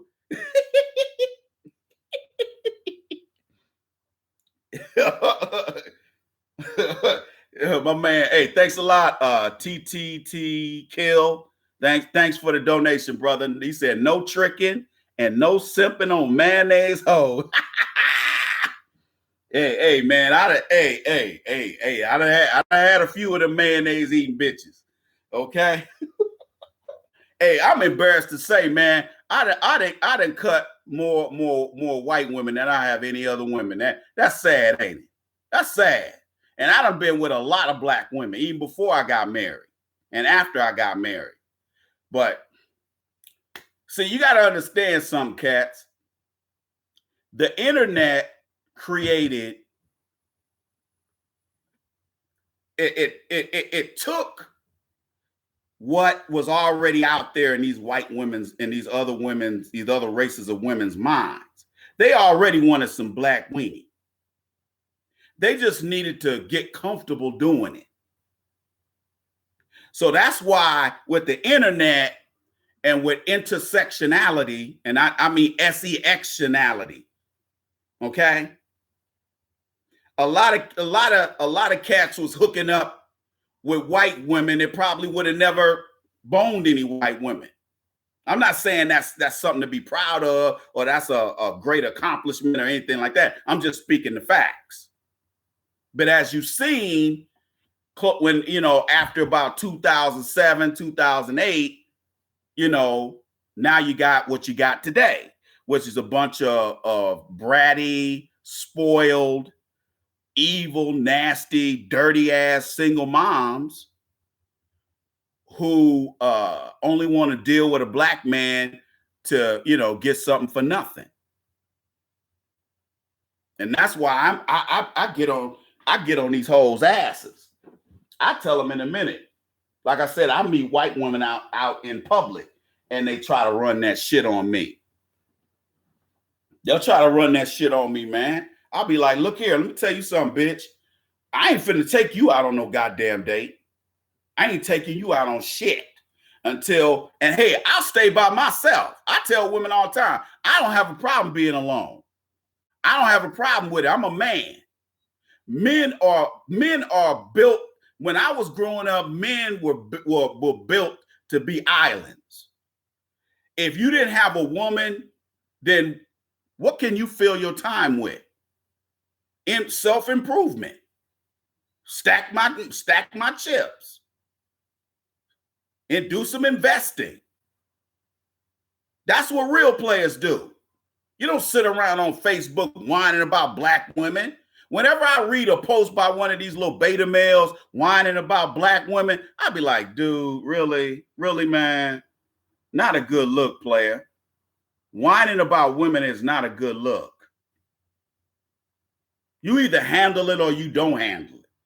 Man, let me rephrase that. You either handle it or you shut the fuck up. Where I come from, the era I come from, if you can't handle women, shut up. Shut up. You don't go around other men whining about, oh, these black women treat me like shit. Then fuck other women then and shut up. Don't sit up here and whine about it. Don't make 50,000 videos. It's little weak ass niggas on YouTube whining about women. I seen a couple videos of some niggas whining about white girls playing them. I'm like, dude, if you get played by a white bitch, you have no game. None. Because their game really ain't that good. Now, obviously, you could see black women coming with they bullshit, but white, a lot of guys, like I said, a lot of times brothers get on. See, you have to understand about these feminists.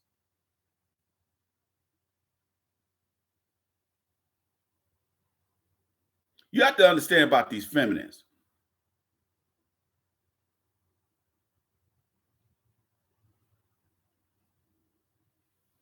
The one thing about a lot of these, a lot of what I want a lot of guys to look at is we might not, all 50 or 60 of us may not be able to ever fix the hole that we collectively as black men have fallen into over the past 500 years. We may not be able to fix it collectively, but if nothing else, they're still going to see that the 50 and 60 of us who ain't on the bullshit are out here representing. You see what I'm saying? It's a start, because we can't continue to do what we're doing, brothers. We can't continue to do this. We can't continue to, we cannot continue to look weak. I fight too goddamn hard, man. I fight too hard to get where I am. And I am not going to allow, I'm not going to allow black women to bust me down, but I'm damn sure not going to allow some non-black woman to bust me down.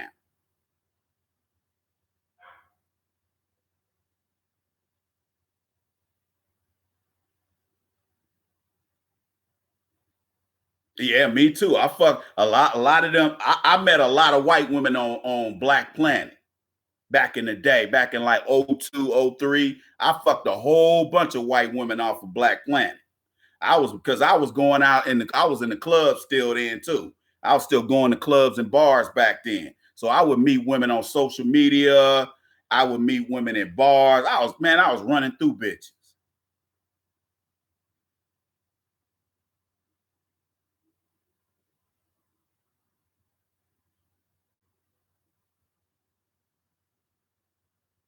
I appreciate it. Good looking out aside, Dennis. I got you, bro. For sure. Well, it's a maturation process, man. A lot of cats, a lot of these young niggas listen to my video, man. They be like, man, I don't get it. I don't get it, Ice. I don't get it, man. I'm like, hopefully sooner or later you will get it. But that's what I'm saying, man. A lot of cats don't have that male guidance. See, I'm trying to provide you guys with wisdom. Y'all need wisdom, man. Because being smart and intelligent, God gives you that. There ain't no dumb black people out here. You need wisdom, because wisdom teaches you not to keep doing the same thing over and over and over again, and the shit ain't working. That's not ignorance. That's stupidity. You got young cats out here got 50,000 college degrees, and they still idiots. College degrees don't make you smart, because I like I said, I got 3 of them, and I've done some stuff over the years that had people going, man, what nigga? You did that? Oh, hell no. But that was my mindset at the time. We got to get off that dumb shit, man.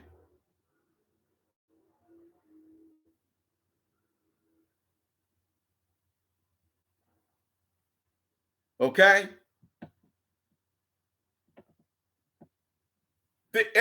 Things in American society change usually every 7 to 10 years. Okay? We're at a point right now, we're at a crossroads as a country right now because of Donald Trump. And that crossroads, they're going after poor people. They're mainly going after the middle class, and they're going after poor people. And all of these hood rats and all of these bastard baby makers, like my man TBA says, all the bastard baby makers out here are running into some major problems. Because no longer can you just get on welfare and get SNAP benefits, and it's just easy as 1, 2, 3. Now you got to go out here and work 30 hours a week. That's including them wetbacks that come over here. They ain't immune. Because, you know, let me tell you something. If Donald Trump can get away with cutting off welfare to them illegals, he'd do it. He would do it if he could. He would do it. As a matter of fact, I was hoping he would just say, hey, no more welfare, no WIC, no nothing. As big as this country is, there's fertile land all over the place. Bitch, go get some goats. Me and my kids hungry. Well, go get some cows, bitch. A cow ain't but $1,500. Go get you a couple of goats. And goats is, you can go get a female goat for $200. That motherfucker will give you milk and cheese and shit. And if you get hungry, you got to eat some meat, you can kill that motherfucker. The fuck out of here, man. If you starving, plant some shit in the ground, bitch. Don't sit up here and talk about everybody in America got to feed your goddamn kids. The fuck out of here. Get some chickens. Shit, them motherfuckers lay eggs. All you need is one rooster. That motherfucker lay eggs every day.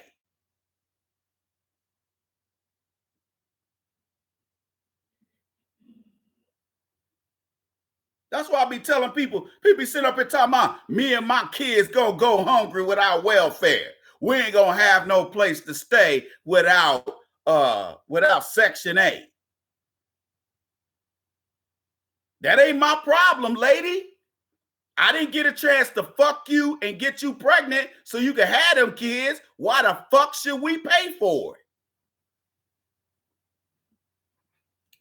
Sometimes I can understand one kid, but when you got these women out here that got 2 and 3 kids, nah, man. There is no excuse. There is no excuse for these illegals to come over here and have a baby and we supposed to take care of this shit just so some rich white person can have a, $50 a week nanny. Because see, that's why you have to understand, that's why ruling class, upper class, and upper middle class Caucasians in this country are so receptive to these illegals. You know why they're so receptive to them? It's not because they're doing the right thing. It's because every time they see one of them, that's free labor for them. Instead of them paying one of us full price to cut their lawn, they can hire Julio and he'll do it for $30. That's why I say you gotta look, man. Things are so bad in this country that we got a good number of black men and women who are being surpassed by some of these illegals' kids. If you do not get your ass out here and educate yourself and learn some new skills or become master those skills, you're going to find yourself falling behind everybody else. See, there was a point a few years back where I was falling behind, even with an MBA. I was falling behind because of white supremacy and racism.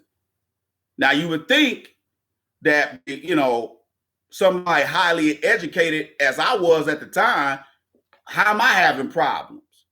Again, white supremacy and racism. Because most of the time, I was working with white people who didn't have half the education I had. Some of them didn't have degrees at all, and they still had manager positions. That's how it works.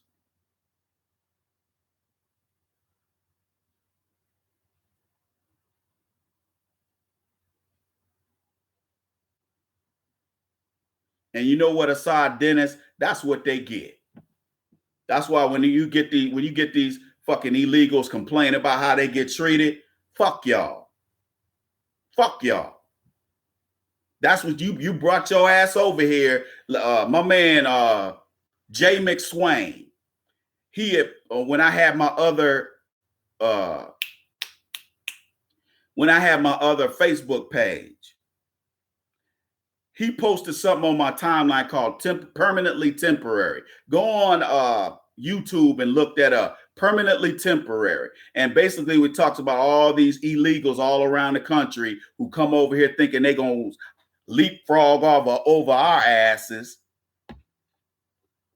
That ain't how America works, man. It takes at least if you're an immigrant, it's going to take, for your family, it's probably going to take 2 or 3 generations before y'all get out of poverty. Because when you come over here and you don't want to speak the language and you over here talking about, you talking that bullshit, which ain't even proper Spanish. Most of them can't even read and write. But they will give them jobs where they got to do work where they need to read English.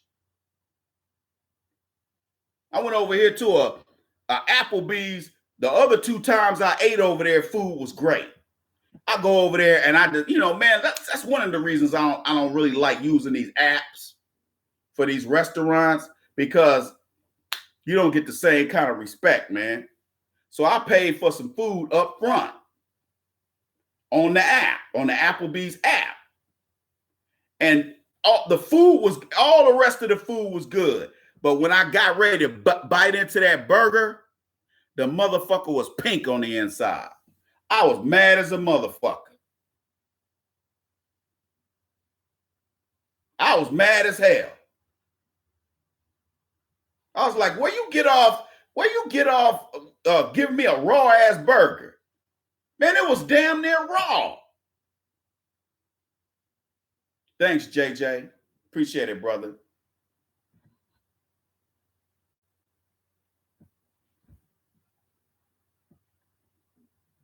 We have to learn how to take care of ourselves, people.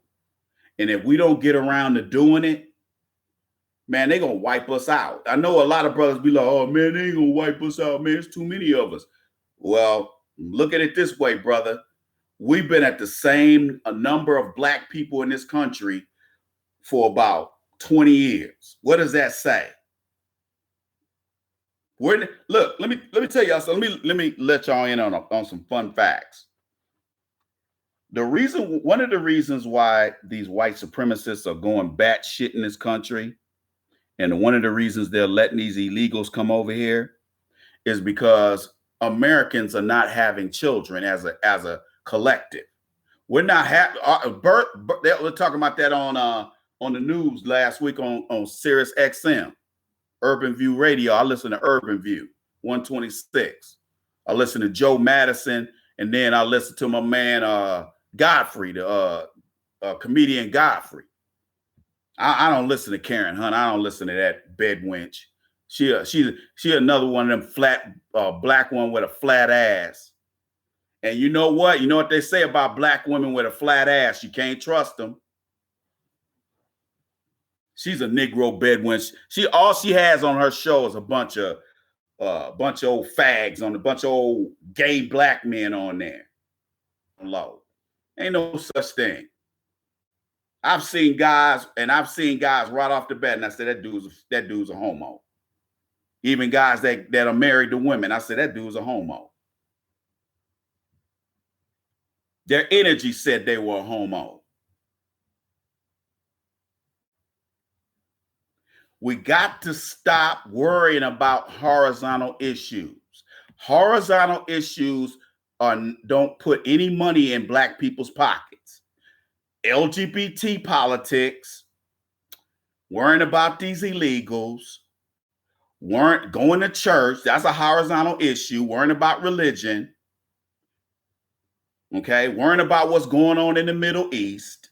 Somebody sent me an email the other day talking about, I asked how come I ain't said nothing about what's going on over there in Europe, about all them, about the Arab Spring, about all them Arabs going over there to Europe. The reason why I ain't talked about it because I don't live in Europe. Now, if they end up lining up in a line and marching their ass over here toward where I live at, then I'll talk about it. Otherwise, I could give a fuck what's going on over there. That ain't my issue. I could give a fuck about slavery in Northern Africa. I don't care nothing about that shit. I get tired of people sending me emails talking about, Ice man, how can you ain't saying nothing about them Arabs enslaving them Africans over there? Man, come on, dog. I'm worried about your black ass and my black ass over here. Ain't worried about their ass.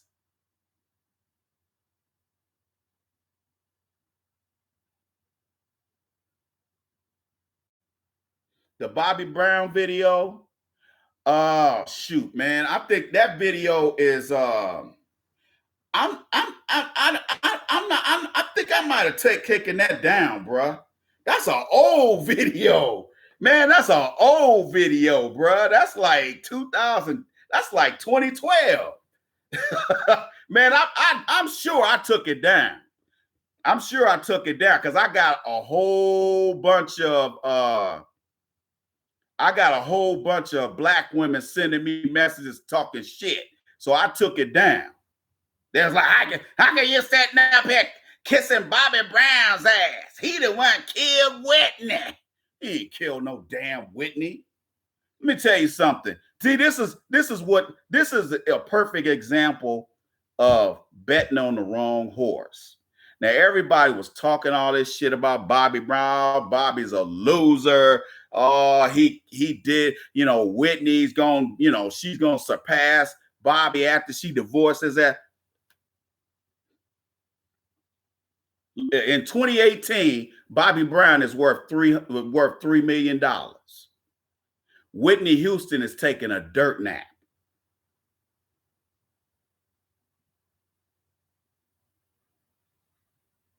Okay. What does that tell you? See, that's why you don't listen to nothing black women say.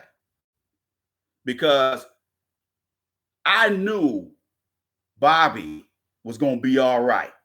I knew, even when I saw that video of him on Superhead's couch and she was playing him, recording him sleeping on the couch because he was pissy drunk.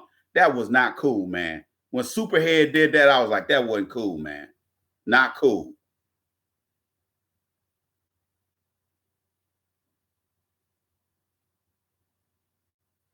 Oh, hell yeah. Oh, no doubt. Oh, I said this on shows 5 or 6 years ago that a white man with a felony and he a high school dropout has a higher net worth than a black man with a bachelor's degree. That's how good white supremacy is for white folks in this country.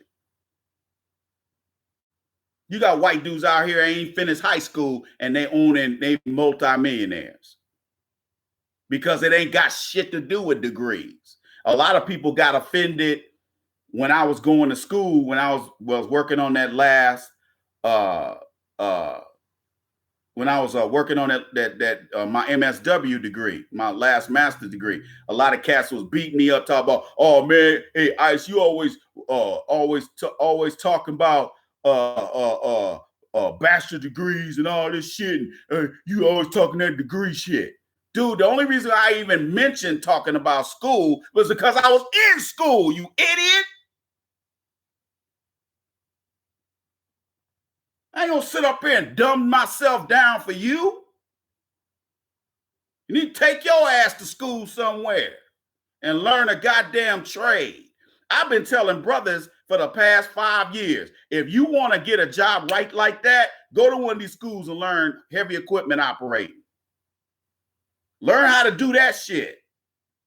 I got guys that have been listening to me since 2011 who told me then they were going to junior college. They were going to community college. These niggas are still going to community college. That's a shiftless Negro right there. Shiftless.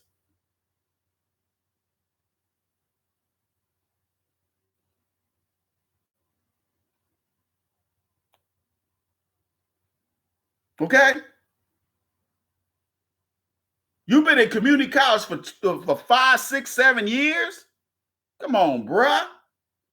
You ain't trying to get out your mama house.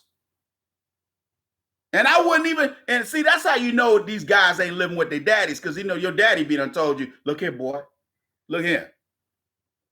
Better take your black ass over there to that college and get good grades. I don't mind you hanging out and chasing a little tail. I don't have a problem with that. I want you to go out there and be social. But you ain't going to sit up in here for 5 years going to community college, taking one class at a time.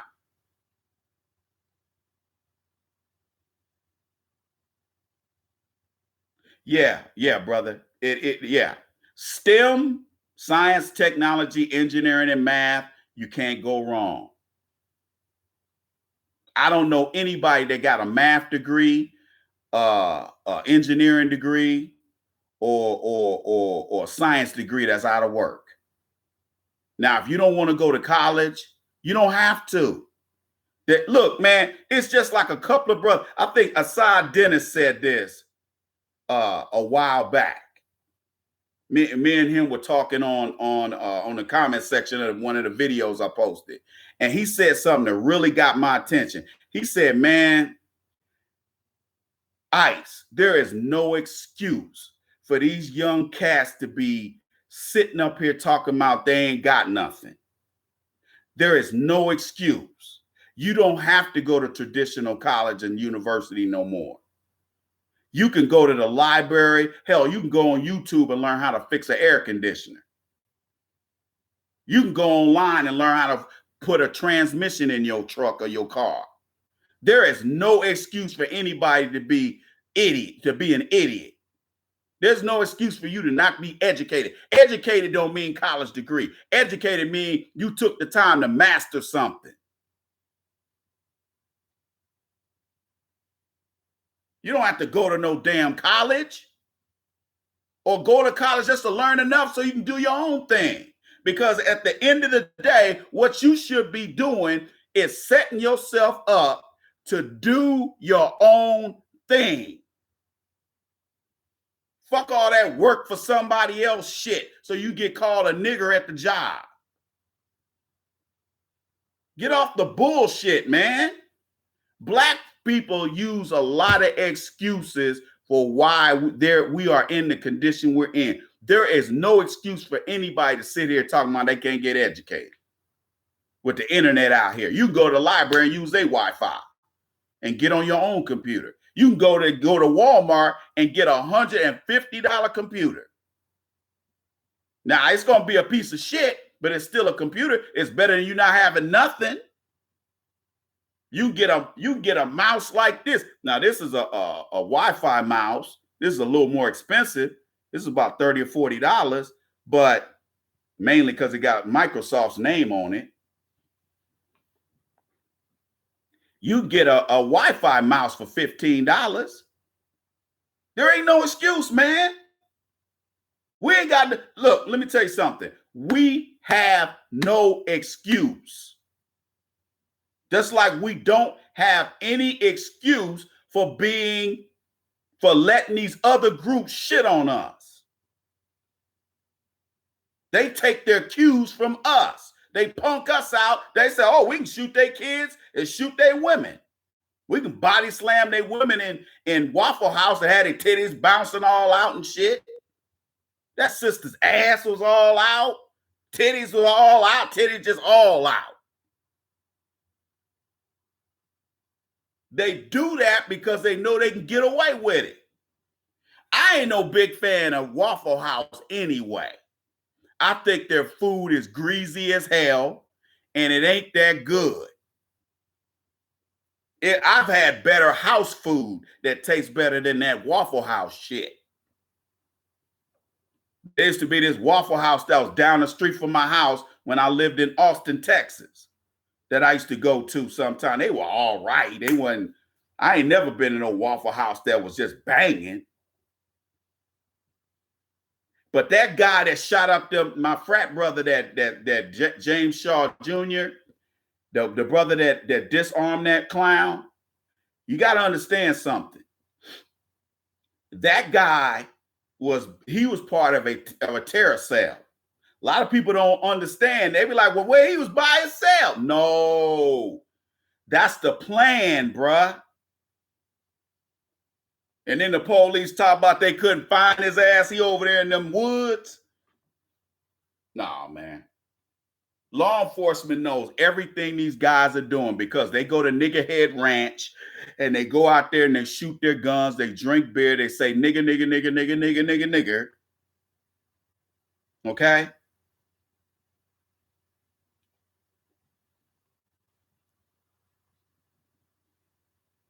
They catching us slipping, brothers. That guy, he knew those black people were going to be at that Waffle House. That's why he went there and shot it up and then try to act like he was crazy by going in there with his pants off, went around there with his dick slanging around in there, shooting up people because they wanted to give it the narrative that he was a crazy lone wolf, and he wasn't.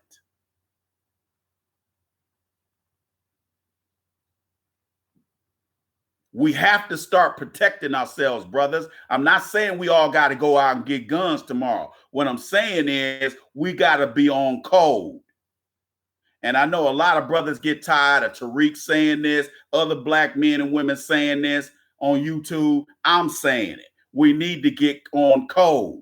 When I walk in somewhere and I see you, you shouldn't be looking at me like, man, fuck that nigga, man. That's how niggas react when I walk in the room. Man, who that nigga think he is? Instead of saying, all right, bro, some shit pop off, I got you. That's the kind of look I should be getting from you. You ain't got to come over and shake my hand and introduce yourself, but I should be able to look at you and you look at me and say, all right, bro, some shit pop off, I got you. We don't have that anymore.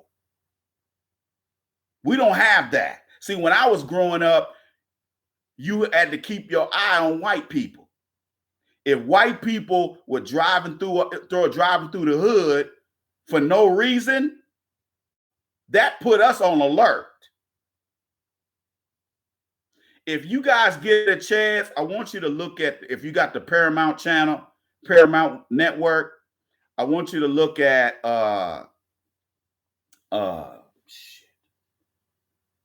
it was him, it's about Ed Edwards. He claims that he was the one that killed them 30 black kids in Atlanta. See, a lot of y'all too young to remember that. But this dirty ass white supremacist, fat ass, no good.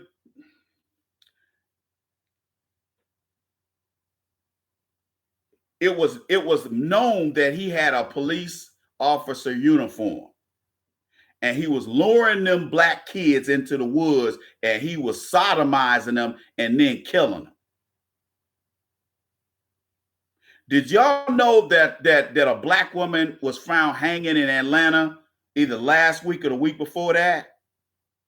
And also on the Fox station in Atlanta, there was a young brother found hanging from a bridge over there by Morris Brown. I ain't been over there by Morris Brown in a while, so I don't remember what that area looked like. But hey, brother, and in both those cases, they said that they committed suicide. Now, how many people do you know hang themselves with a book bag on their back? Y'all better wake up, man. They're going back to lynching us. And again, the mainstream media is not covering these stories, or should I say the lamestream media. And one thing I say before we wrap up for the day, brothers and sisters, I know y'all don't think this is white supremacy, but it is. When you see these corporations gobbling each other up, merging and acquiring each other. That's white supremacy. AT&T and T-Mobile are trying to merge. Or is it Sprint and T-Mobile? I think it might be AT&T and T-Mobile are trying to merge. That's not good for us, man.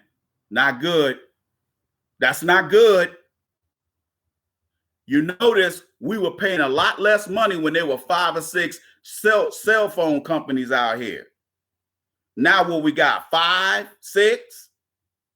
I mean, I don't really count Cricket because I would never go to Cricket. I don't really count Boost because you know what I'm saying? Yeah. What's that MCS or what's that Metro PCS? A lot of my family has switched over to them.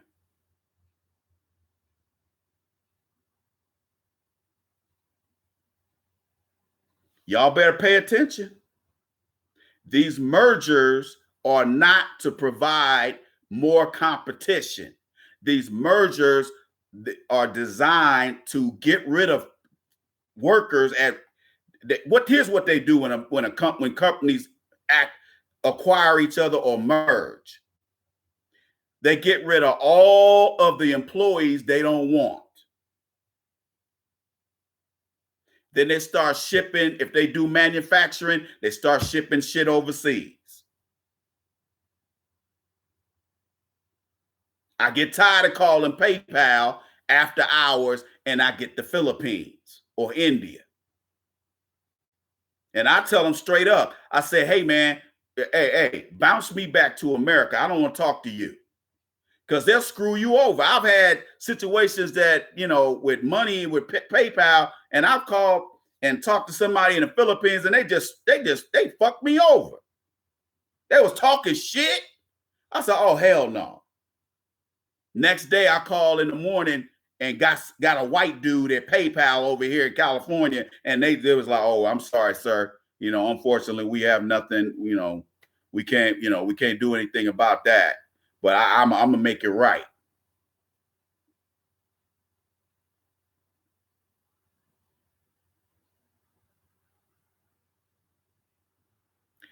Brothers and sisters, more so brothers than sisters, because I don't expect black women to go out here and toting guns and protecting us. That's not their job. Black women's job, take care of them kids. You buy a home, she makes a home. That's why women don't usually get any resources until they marry somebody.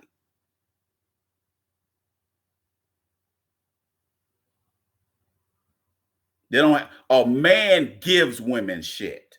Women don't normally go out here and get it for themselves. Men build, women follow. Men build, women choose. You have no business out here choosing. Let these women choose you. If you got something to offer, they'll choose you. Now, if you ain't got shit, then they ain't gonna choose you. But ain't no need of being on YouTube making videos about how black women have dogged you out. You're showing that you have no dignity.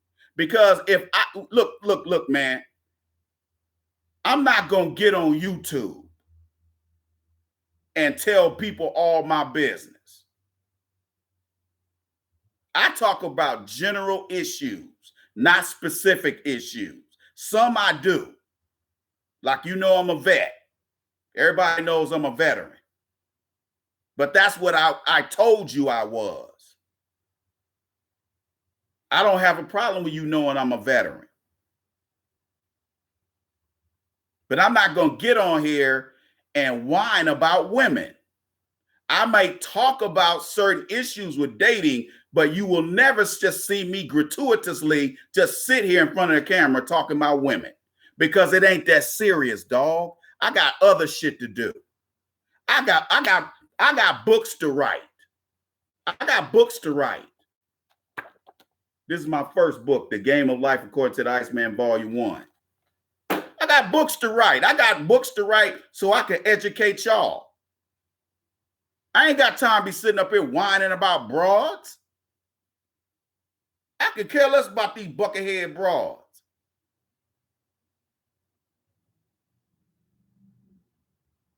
We got work to do, black men.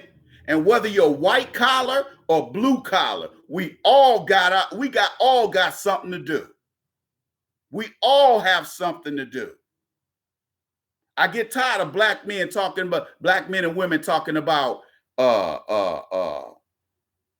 politics. Well, if you ain't a Democrat and you don't go to church, you ain't shit.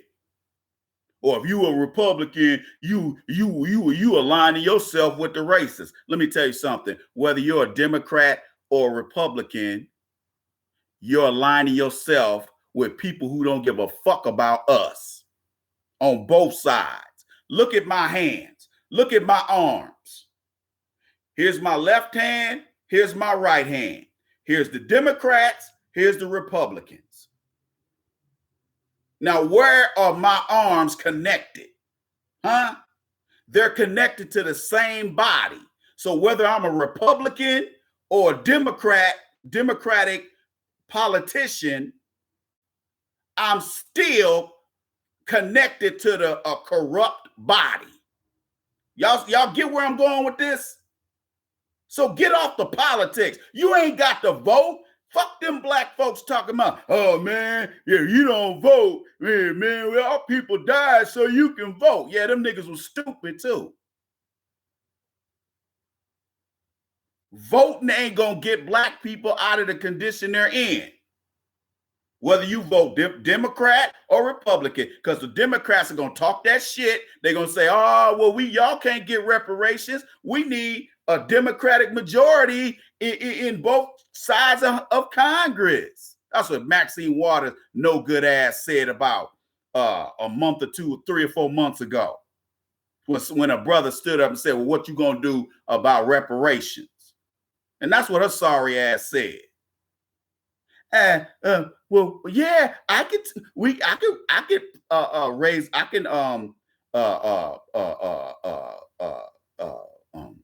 submit a bill to Congress about reparations. And then after she said that, the next thing she said was, well, we need to get but you understand, we need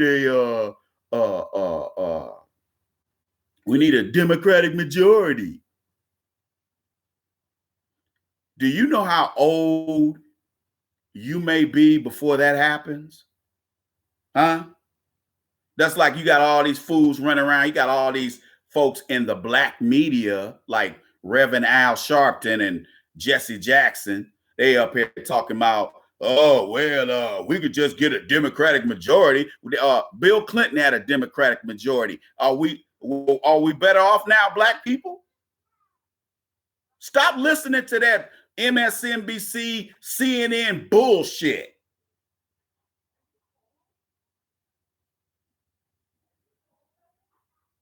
Democrats and Republicans don't give a shit about us. And if you want reparations, don't spend no money on Black Friday and after that. Between Black Friday and Christmas, don't spend any money. And if you have to, spend it at a black-owned business. If you really, really care that much about breaking the backs economically of these white supremacists, because you have to understand something. Every time we spend money out here with these white-owned companies, we're helping to power white supremacy, me included. But some of these companies you can't avoid. You can avoid Target to a certain degree. You can avoid Walmart to a certain degree. But you're probably going to pay more if you go to a grocery store outside of those two stores. Excuse me. You go somewhere, you go to Food Lion or Safeway or any of these or Kroger, any of these high price ass stores, they're going to be higher than Walmart and Target. So eventually you're going to find your way back to Walmart because they're cheaper than everybody else to a certain degree. Not like they used to be. They ain't as cheap as they used to be.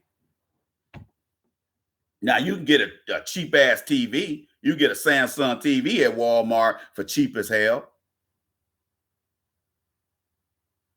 Okay. You can get some grocery items out of there for cheap.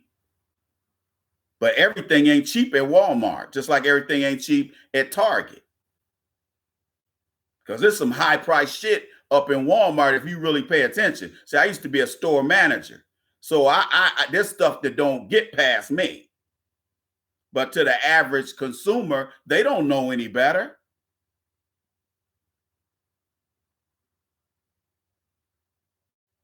But we got to get our shit together.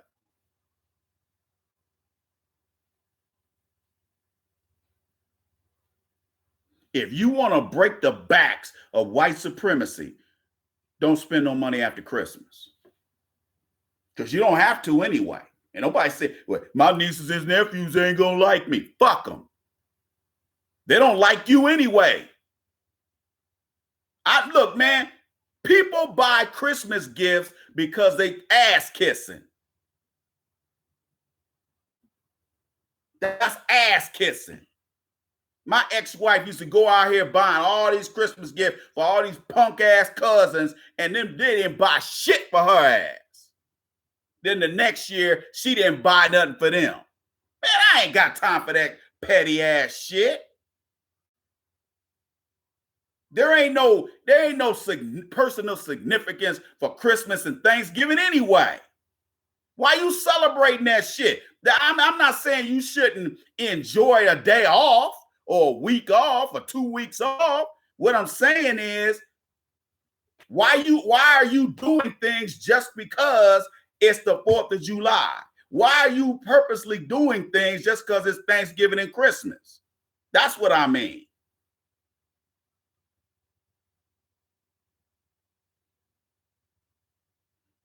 That's true. Reparations was promised, but Andrew Jackson is the main one who said fuck no to reparations. They actually wasn't going to give us shit anyway. Otherwise, they'd have gave it to us. So black people, if you want to reparate yourself, you can do it. Because you give away $1 trillion every year and $2 trillion in credit every year to white supremacy. We might not be able to get these black women to stop buying that Louis Vuitton and Prada and all that bullshit. But you can set the example, because name brand stuff, let me tell you something. You know what the difference is between a black man walking around with a $300 belt, $200 Air Jordans, $300 Armani jeans, a $200 shirt, a Versace shirt. You know what the difference is between him and a brother that's wearing Faded Glory from Walmart? You know what the difference is? None. They're both niggers as far as they are concerned.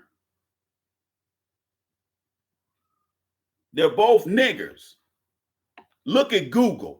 Did y'all see 60 Minutes yesterday? Google is a monopoly. Hell, you can't do shit online without fucking with Google. Look at YouTube. YouTube used to be the shit 5, 6, 7 years ago. Now look at YouTube. You can't make 5 cents off of YouTube now. Unless you got, motherfucker, you getting 50,000 views. They fucked that up. I told you they was going to start monetizing that shit. YouTube, let me tell you something. The platform that we got right now, which is somewhat free still, I guarantee in 5 years, they will not have this shit. I'm telling you right now, YouTube is either going to be all TV, where it's going to be like Hulu, because Hulu blew up the last 5 years. They're trying to compete with Hulu and Netflix. Okay? This type of shit ain't making YouTube no money. That's why they're not paying shit. And that's why that Arab chick went up there to San Bruno and start spraying motherfuckers because they fucked her money up. You got some people, this is all they got. So if they make, I think she said she went from making $20,000 a month to making like a couple $100. That wouldn't have had me going up there killing nobody though, or shooting nobody.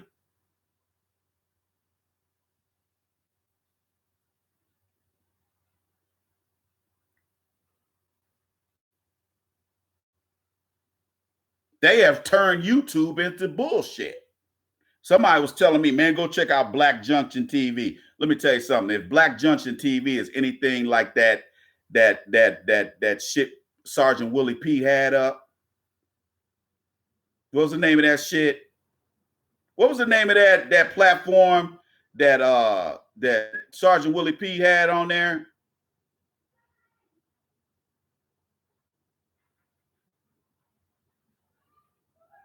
Generation X, yeah. Generation X was cool for a minute, but Sergeant Willie P, he didn't monetize it. He didn't do it right. There was always problems with the platform. It was shitty. Is anybody on Black Junction TV?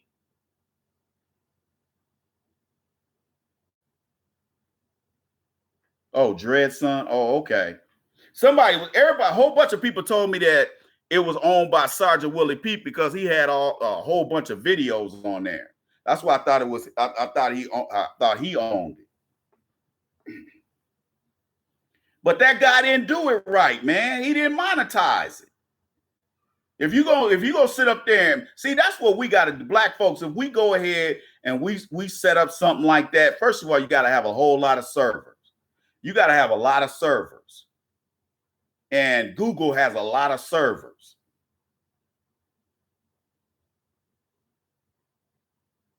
Okay?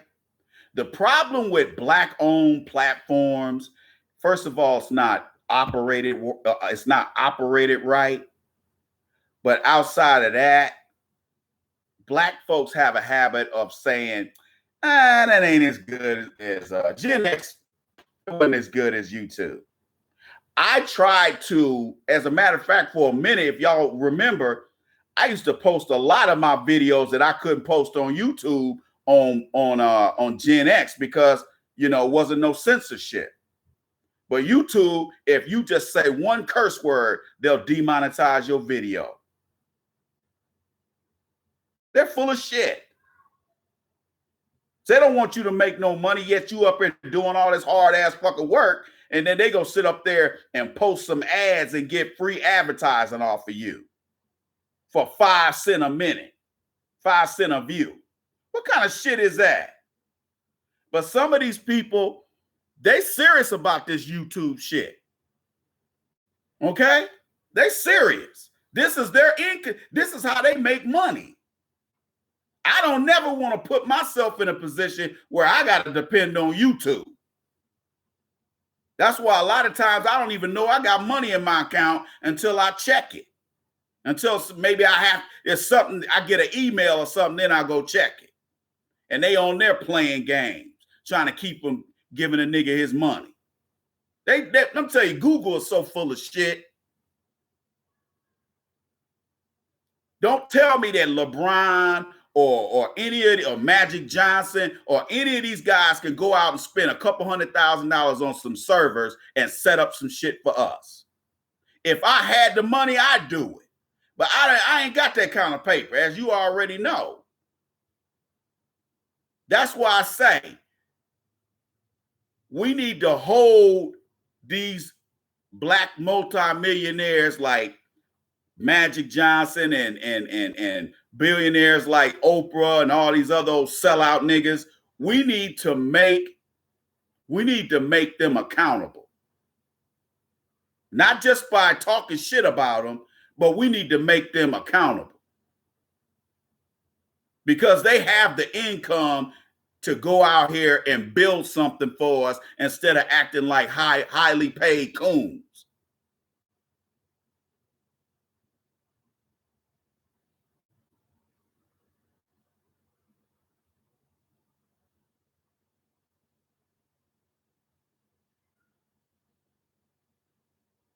Oh, that ain't no lie, Ghost and Wild Black. YouTube been ripping the people off for the past year or two. They've been going in on people, man. And then they censor everything black people do. They censor the shit out of. Like my man, the Angry Man. I used to look at the Angry Man's videos.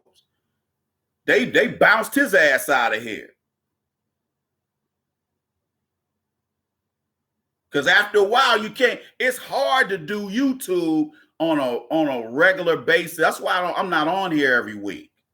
It's unless I'm doing, because I do videos for my paid subscribers, but you guys don't see those videos because I post them as unlisted. I send them the links, then they look at them, but you guys never see some of these videos because some of them are too racy.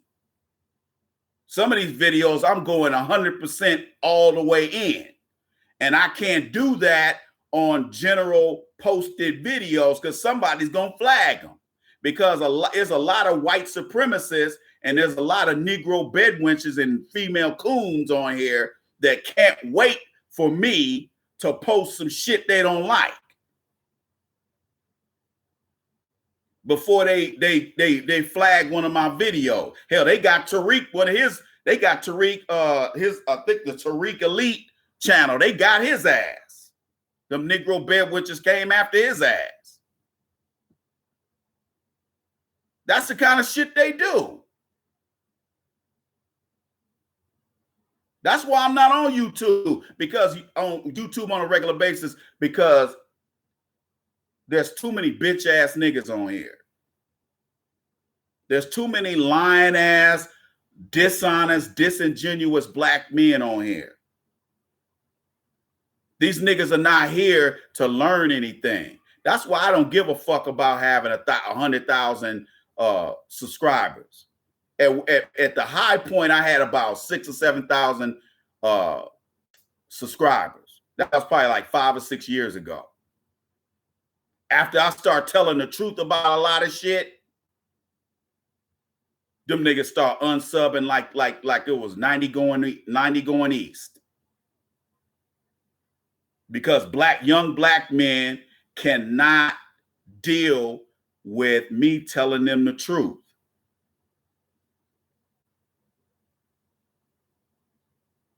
A lot of cats don't want truth. They want something funny, but they don't want truth. Truth hurts sometimes. Truth is painful sometimes, but we all need it.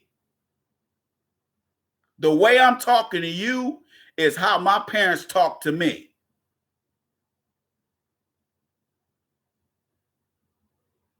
The problem is the last 30 years, we haven't had black people parenting.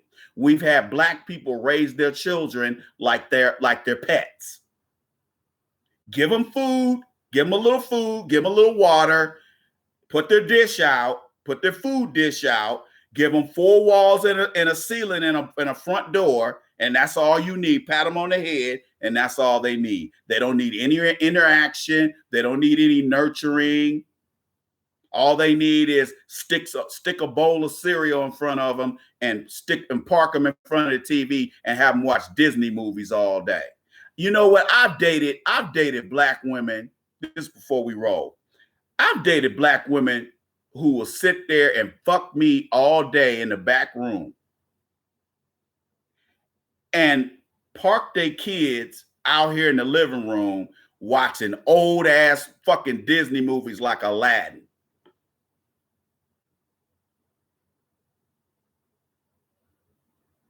Okay.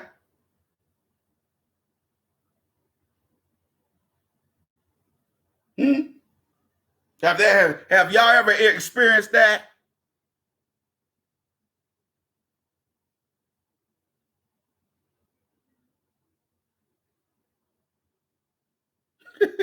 He said Negro, my man JLJ5. Damn, I'm blind ass 504 HD. My man said Negroes are like newly hatched birds in the nest, and the truth is the ground. That's some funny shit, man. Oh man. But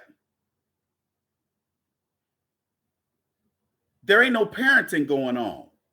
And unfortunately, and I'm not saying this to be mean, but a lot of you guys are products of them kind of households. That's why you trying to learn something at 25 and 30 and 40 years old, because your parent or parents didn't do what they were supposed to do. Now, I ain't gonna lie, probably had my mom not passed away young, I probably would have had a little bit more game than I have today. But I still got a lot of game from my mom. I ain't getting no game from my dad. My dad was trying to keep my dad, you know what? I thought maybe he just was being an asshole and didn't want to teach me nothing. You know what it really was? He didn't know nothing. My dad didn't know shit. And now he's exposed.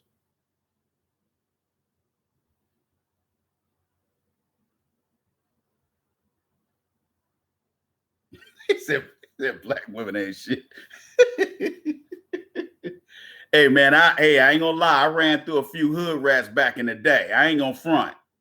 But like I said, man, one of the main reasons why I don't date as many women as I used to is because I don't put up with no shit.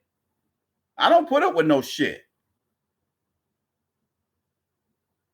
Oh, I'm sorry to hear that, T Mason 995. Hey, it's hard to lose your mom, man, because your mom is like that teacher, man. Your mom is like, she gonna try to break you off some knowledge if she's a good woman. And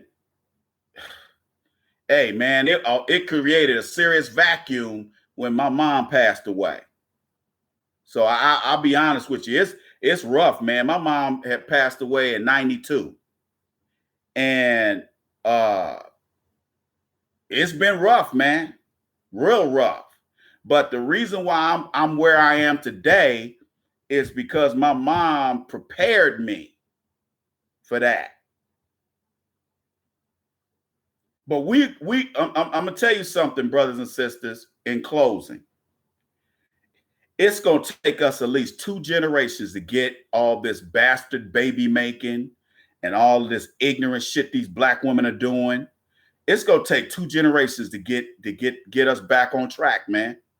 Because there's so many black men out here. If you're a black man, you got a lot of brothers out here who are on that simp shit, or they're on that trick shit. They're a trick or they're a simp, or they're homo. And then you got black women, they on that feminism shit, that I don't need a man shit.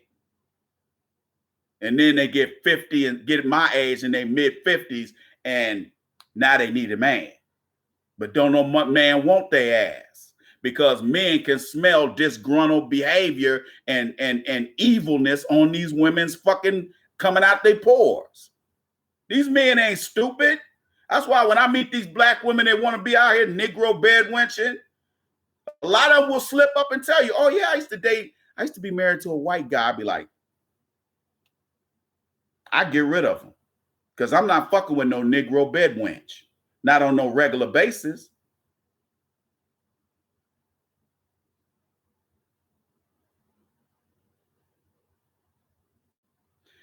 That's true, Assad Dennis, but we got to save the ones that's on the fence. See, some of these cats are on the fence. That's why we got to save them. The rest of them, we just let them niggas let them do what they want with them. We got to let them cats go. And I do get those kinds of emails. Cats will say to me, yo, Ice, hey man, why should we try to help some of these cats out here? Because the ones we can save, those are the ones we need to save. The ones who want to run around this motherfucker acting like fucking idiots, let the streets handle.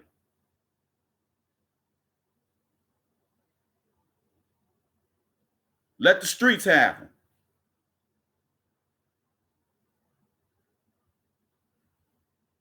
Let the streets have them niggas.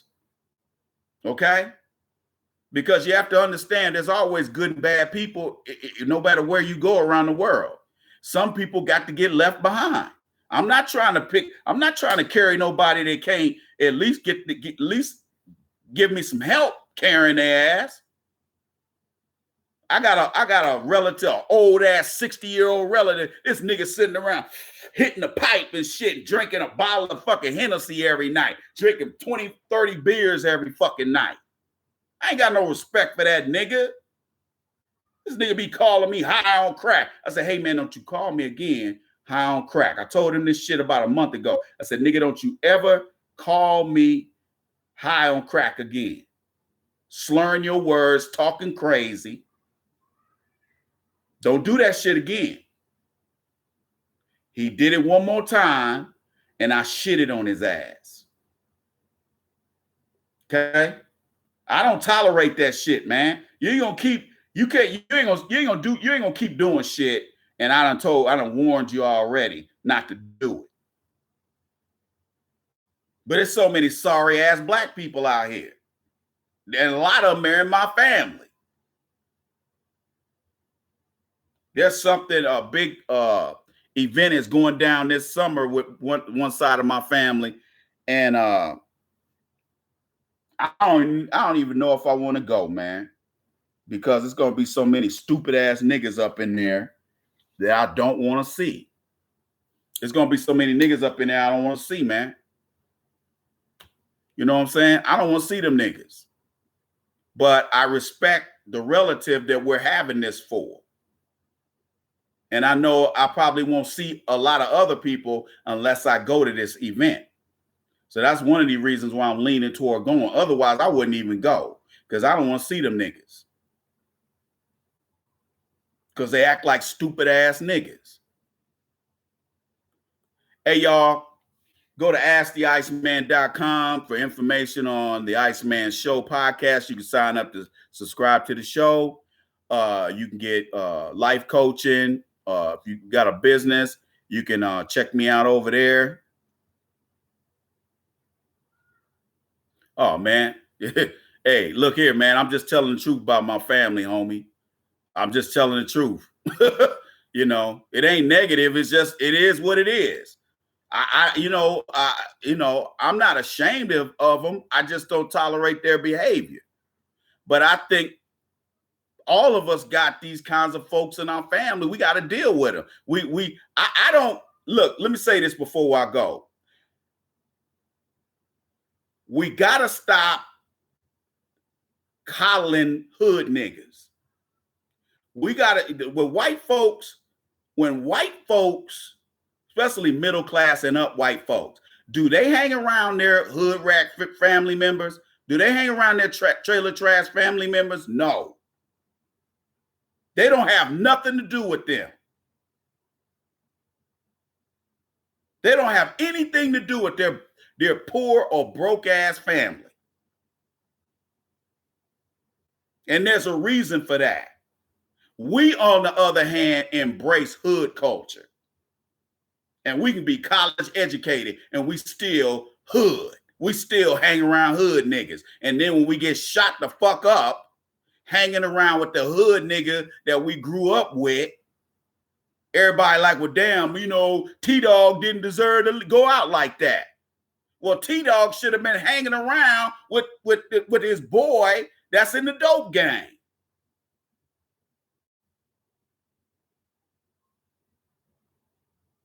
You got to cut them niggas off, man. If you got a little plumbing business and you doing good, don't let your raggedy ass family come over to your fucking office talking shit and embarrassing you in front of your customers or shit like that, man. I got relatives like that.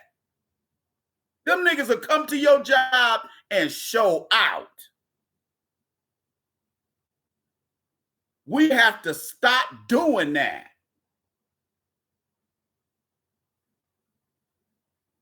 You got to leave the hood rats behind, man. Because we sitting up here talking about, you know, keeping it hood is keeping it real. And that's not it. That's not true. Keeping it real don't mean being hood. Fuck them niggas. If you got a couple of cousins that get drunk and every time they come over to a barbecue, they get drunk, they trying to fight.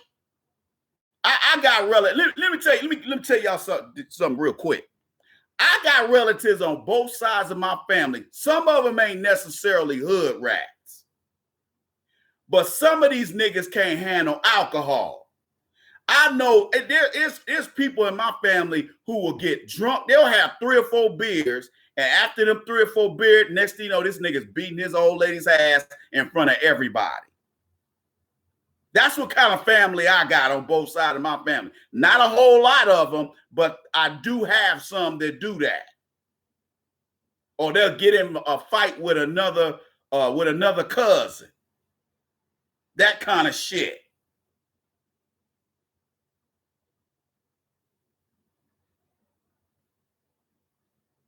The fuck out of here, man. That's why I say, man, hey, I don't have a problem with cutting niggas off because you ain't gonna bring me down. Even if we talking about bringing me down emotionally, you're not gonna get a chance to do that.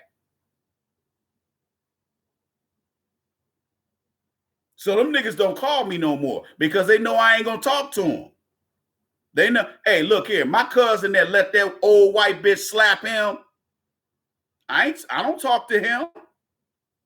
I might call him every now and then, but that nigga don't call me because he know he's embarrassed.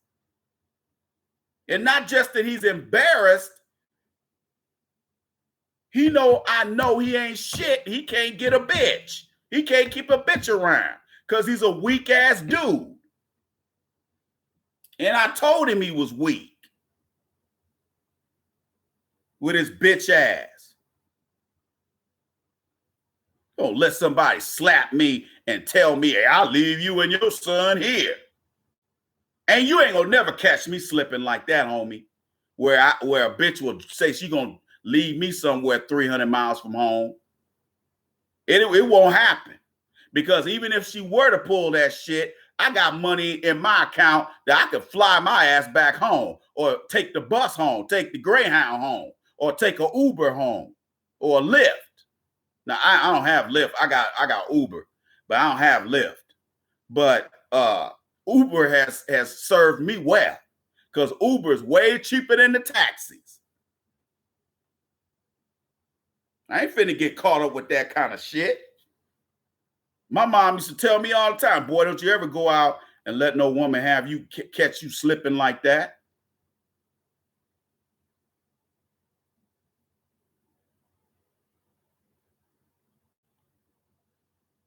Ain't gonna never catch me slipping. Well, bitch, slap the shit out the ice man. First of all, you slap me, I'm gonna slap you back. I just have to go to jail.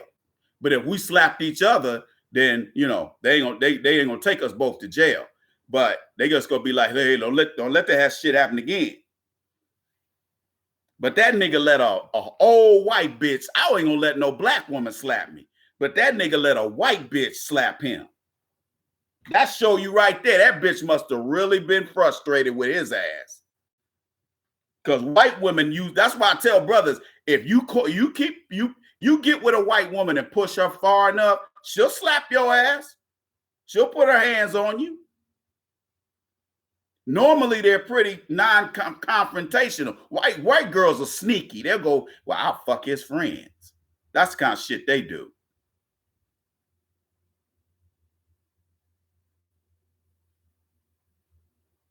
Yeah, but you was in school, though, dog. You was in school. Yeah, you was in school, though. That's different. Yeah, you was in school. I ain't talking about being no kid. I'm talking about being a grown ass. My cousin is 50 years old. My cousin is 50.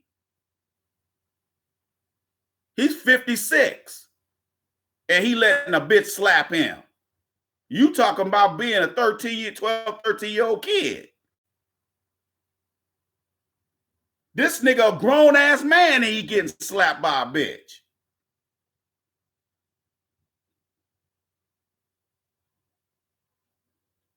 Shit.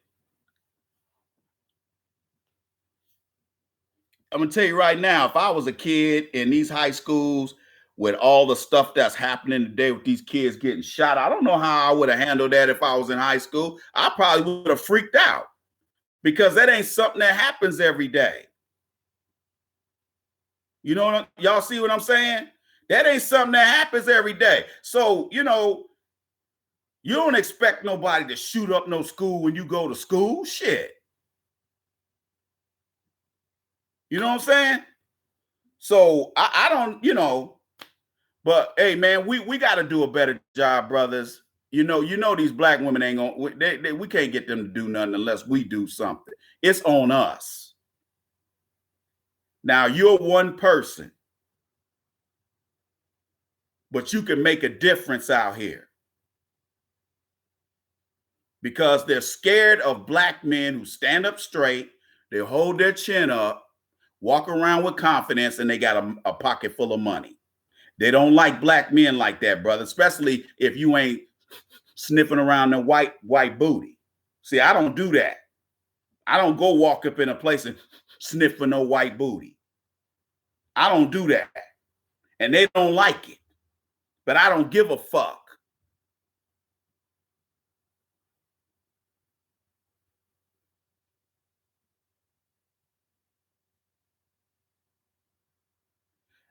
Brother, look, man, that Bobby Brown dude, do you know how many DVDs I got with all my videos on them, dude? It's probably 1,000 of them motherfuckers. And I got them in my storage area. I don't even have them in here in my house. All that old shit from back then in 2011, 2012, man, that shit been, I cataloged that stuff and put it away because I have no reason for it. I don't need it. So I cataloged that stuff, copyrighted most of it, and then I stored it away after I sent a copy to the Library of Congress. So that's shit, man. If I didn't start doing that, man, I'd have had DVDs laying all around this motherfucker.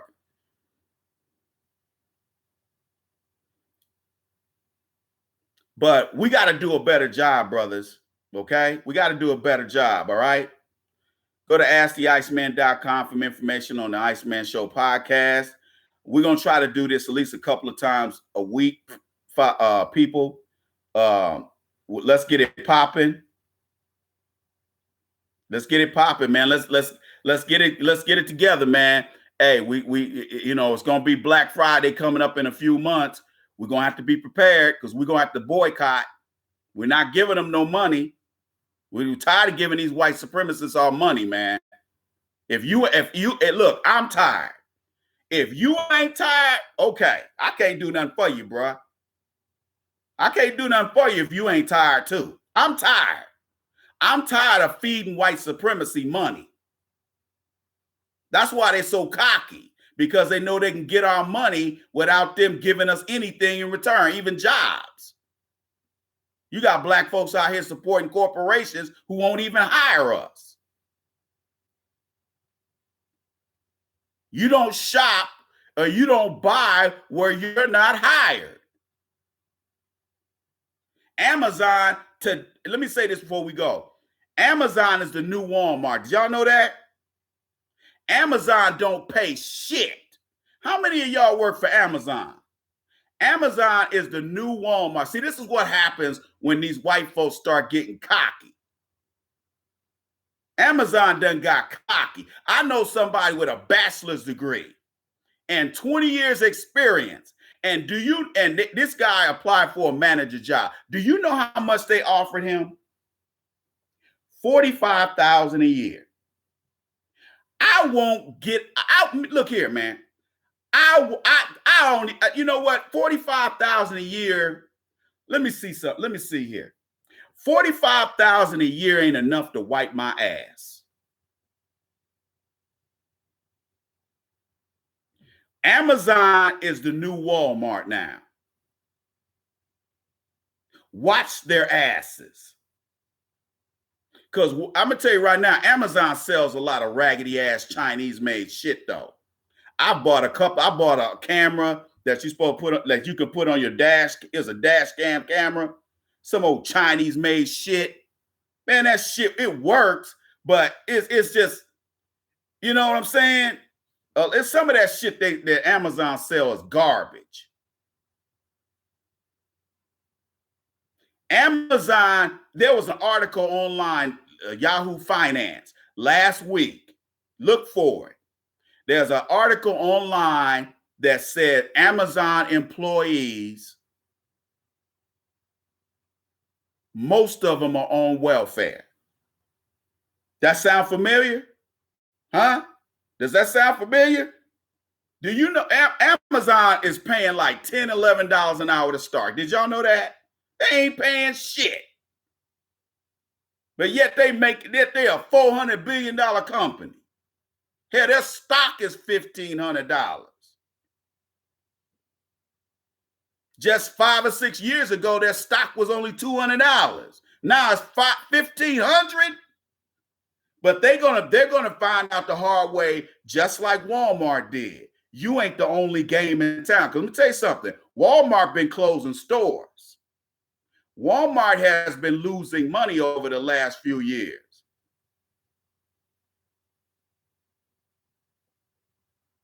They ain't paying shit. Now look, if you a young cat, you 22, 23 years old, you need to get a job, you need to get that money coming in, go ahead and work there. Take that $11, $12 an hour. I'm not saying don't take it. But if you my age and you sit, I done seen some old niggas up in Amazon warehouse working on videos online. It's a lot of dumb old niggas my age working for $12 an hour.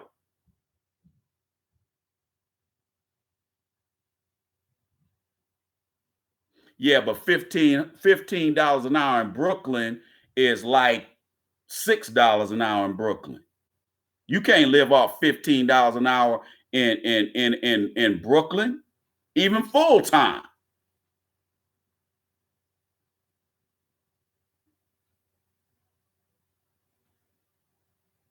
Yeah, I was. Man, let me tell you something. I used to work for Herman Miller, the office furniture company. I was making, I got hired, I got offered $10 an hour. This is back in the early 90s. So back then, $10 an hour was about $15 an hour today. Okay? Riding on a forklift. That's how much I was making. You cannot raise, even if you're by yourself. And let me just say this real quick to the black women who are listening. Black women, the main reason why black men ain't getting, it ain't just that a lot of y'all got bastard children. Another reason is a lot of these brothers ain't making that much. They ain't got stable income. There's no such thing as gainful income no more, gainful employment anymore. The market is too volatile. So why would somebody volunteer to marry somebody, to upgrade somebody, and you up here struggling? Who would want to do that? I don't want to be struggling, taking care of some woman, especially somebody that's going to be up in the house yapping and talking shit and being disrespectful.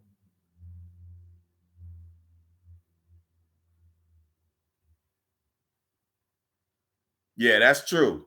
San Bernardino County got a whole bunch of warehouses. And you see them shit as soon as you get on I-10.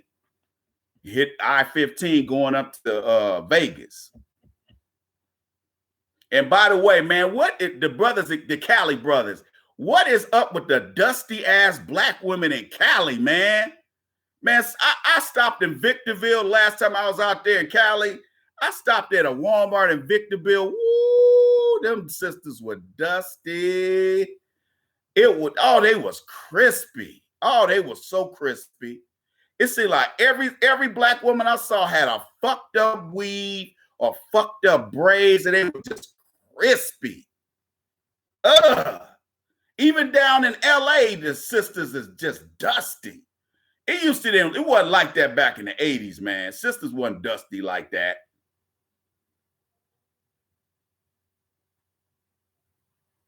But it used to be a lot more finer sisters in LA than it used to be. Now I think that's because of that crack and just the pilferage of jobs. I think, and then too, a lot of black folks moved out of LA County. Okay. But hey, y'all, I'm a bounce. But we're gonna do this at least once or twice a week. Next time, I'm gonna send y'all out an email or something, or post a video and say, hey, we're gonna be on at this time. That way, you guys can plan around it. I think we got some good information exchanged here. Hopefully, everybody got something out of it today. We gotta definitely get. We gotta keep doing this. We gotta exchange information. We gotta make sure that all of us are up on game. Okay. If you missed the show, come back and give it a few minutes, let it upload. I don't think it's instantaneous. Go back and listen to the show. It's a 3-hour show. Only had planned on being on an hour, but we had to cover a lot of information. You tuned into the Iceman Show. Go by my website, the asktheiceman.com. I'm writing the Dating Bible, the good book on dating in the new millennium. Hopefully I'll have it done by end of July. If you haven't got my my first book, The Game of Life According to the Iceman Volume 1, get the paperback version at Amazon.com. Go get them shits. It's a good read. Get it. And I'm still working on music. What I'm probably going to end up doing, somebody had posted, I think my man Timmy Diamond. Timmy Diamonds. I'm writing the music, but man, it's not flowing because I'm still trying. I'm putting more of my energy into the book rather than writing this music. So what I'm gonna do is I'm gonna record 2 songs. I'm gonna record a fast song and a slow song, and I'm gonna put that out there on iTunes and Google Play and all of that. See how that works, and then that's gonna tell me whether or not I should do a whole album. So, all right, man. Y'all stay up, be safe. Take care, man. I got you. I got you. Remember that we gotta educate ourselves. I'm not talking about college. Fuck college. Going to colleges and university today are no more than low-key hustles. Okay? It's not a rarity for somebody to get a degree. It's not. It's not rare. Back when I got mine, it was. But today, you can go get a degree. You can go get a degree in Mexico. Okay? You can go online. You can go to the University of Phoenix and get a bullshit degree, which is where a lot of black women love to go. Oh, black women love University of Phoenix with they sorry asses. Okay? But you can educate yourself with the internet. If you got an internet connection,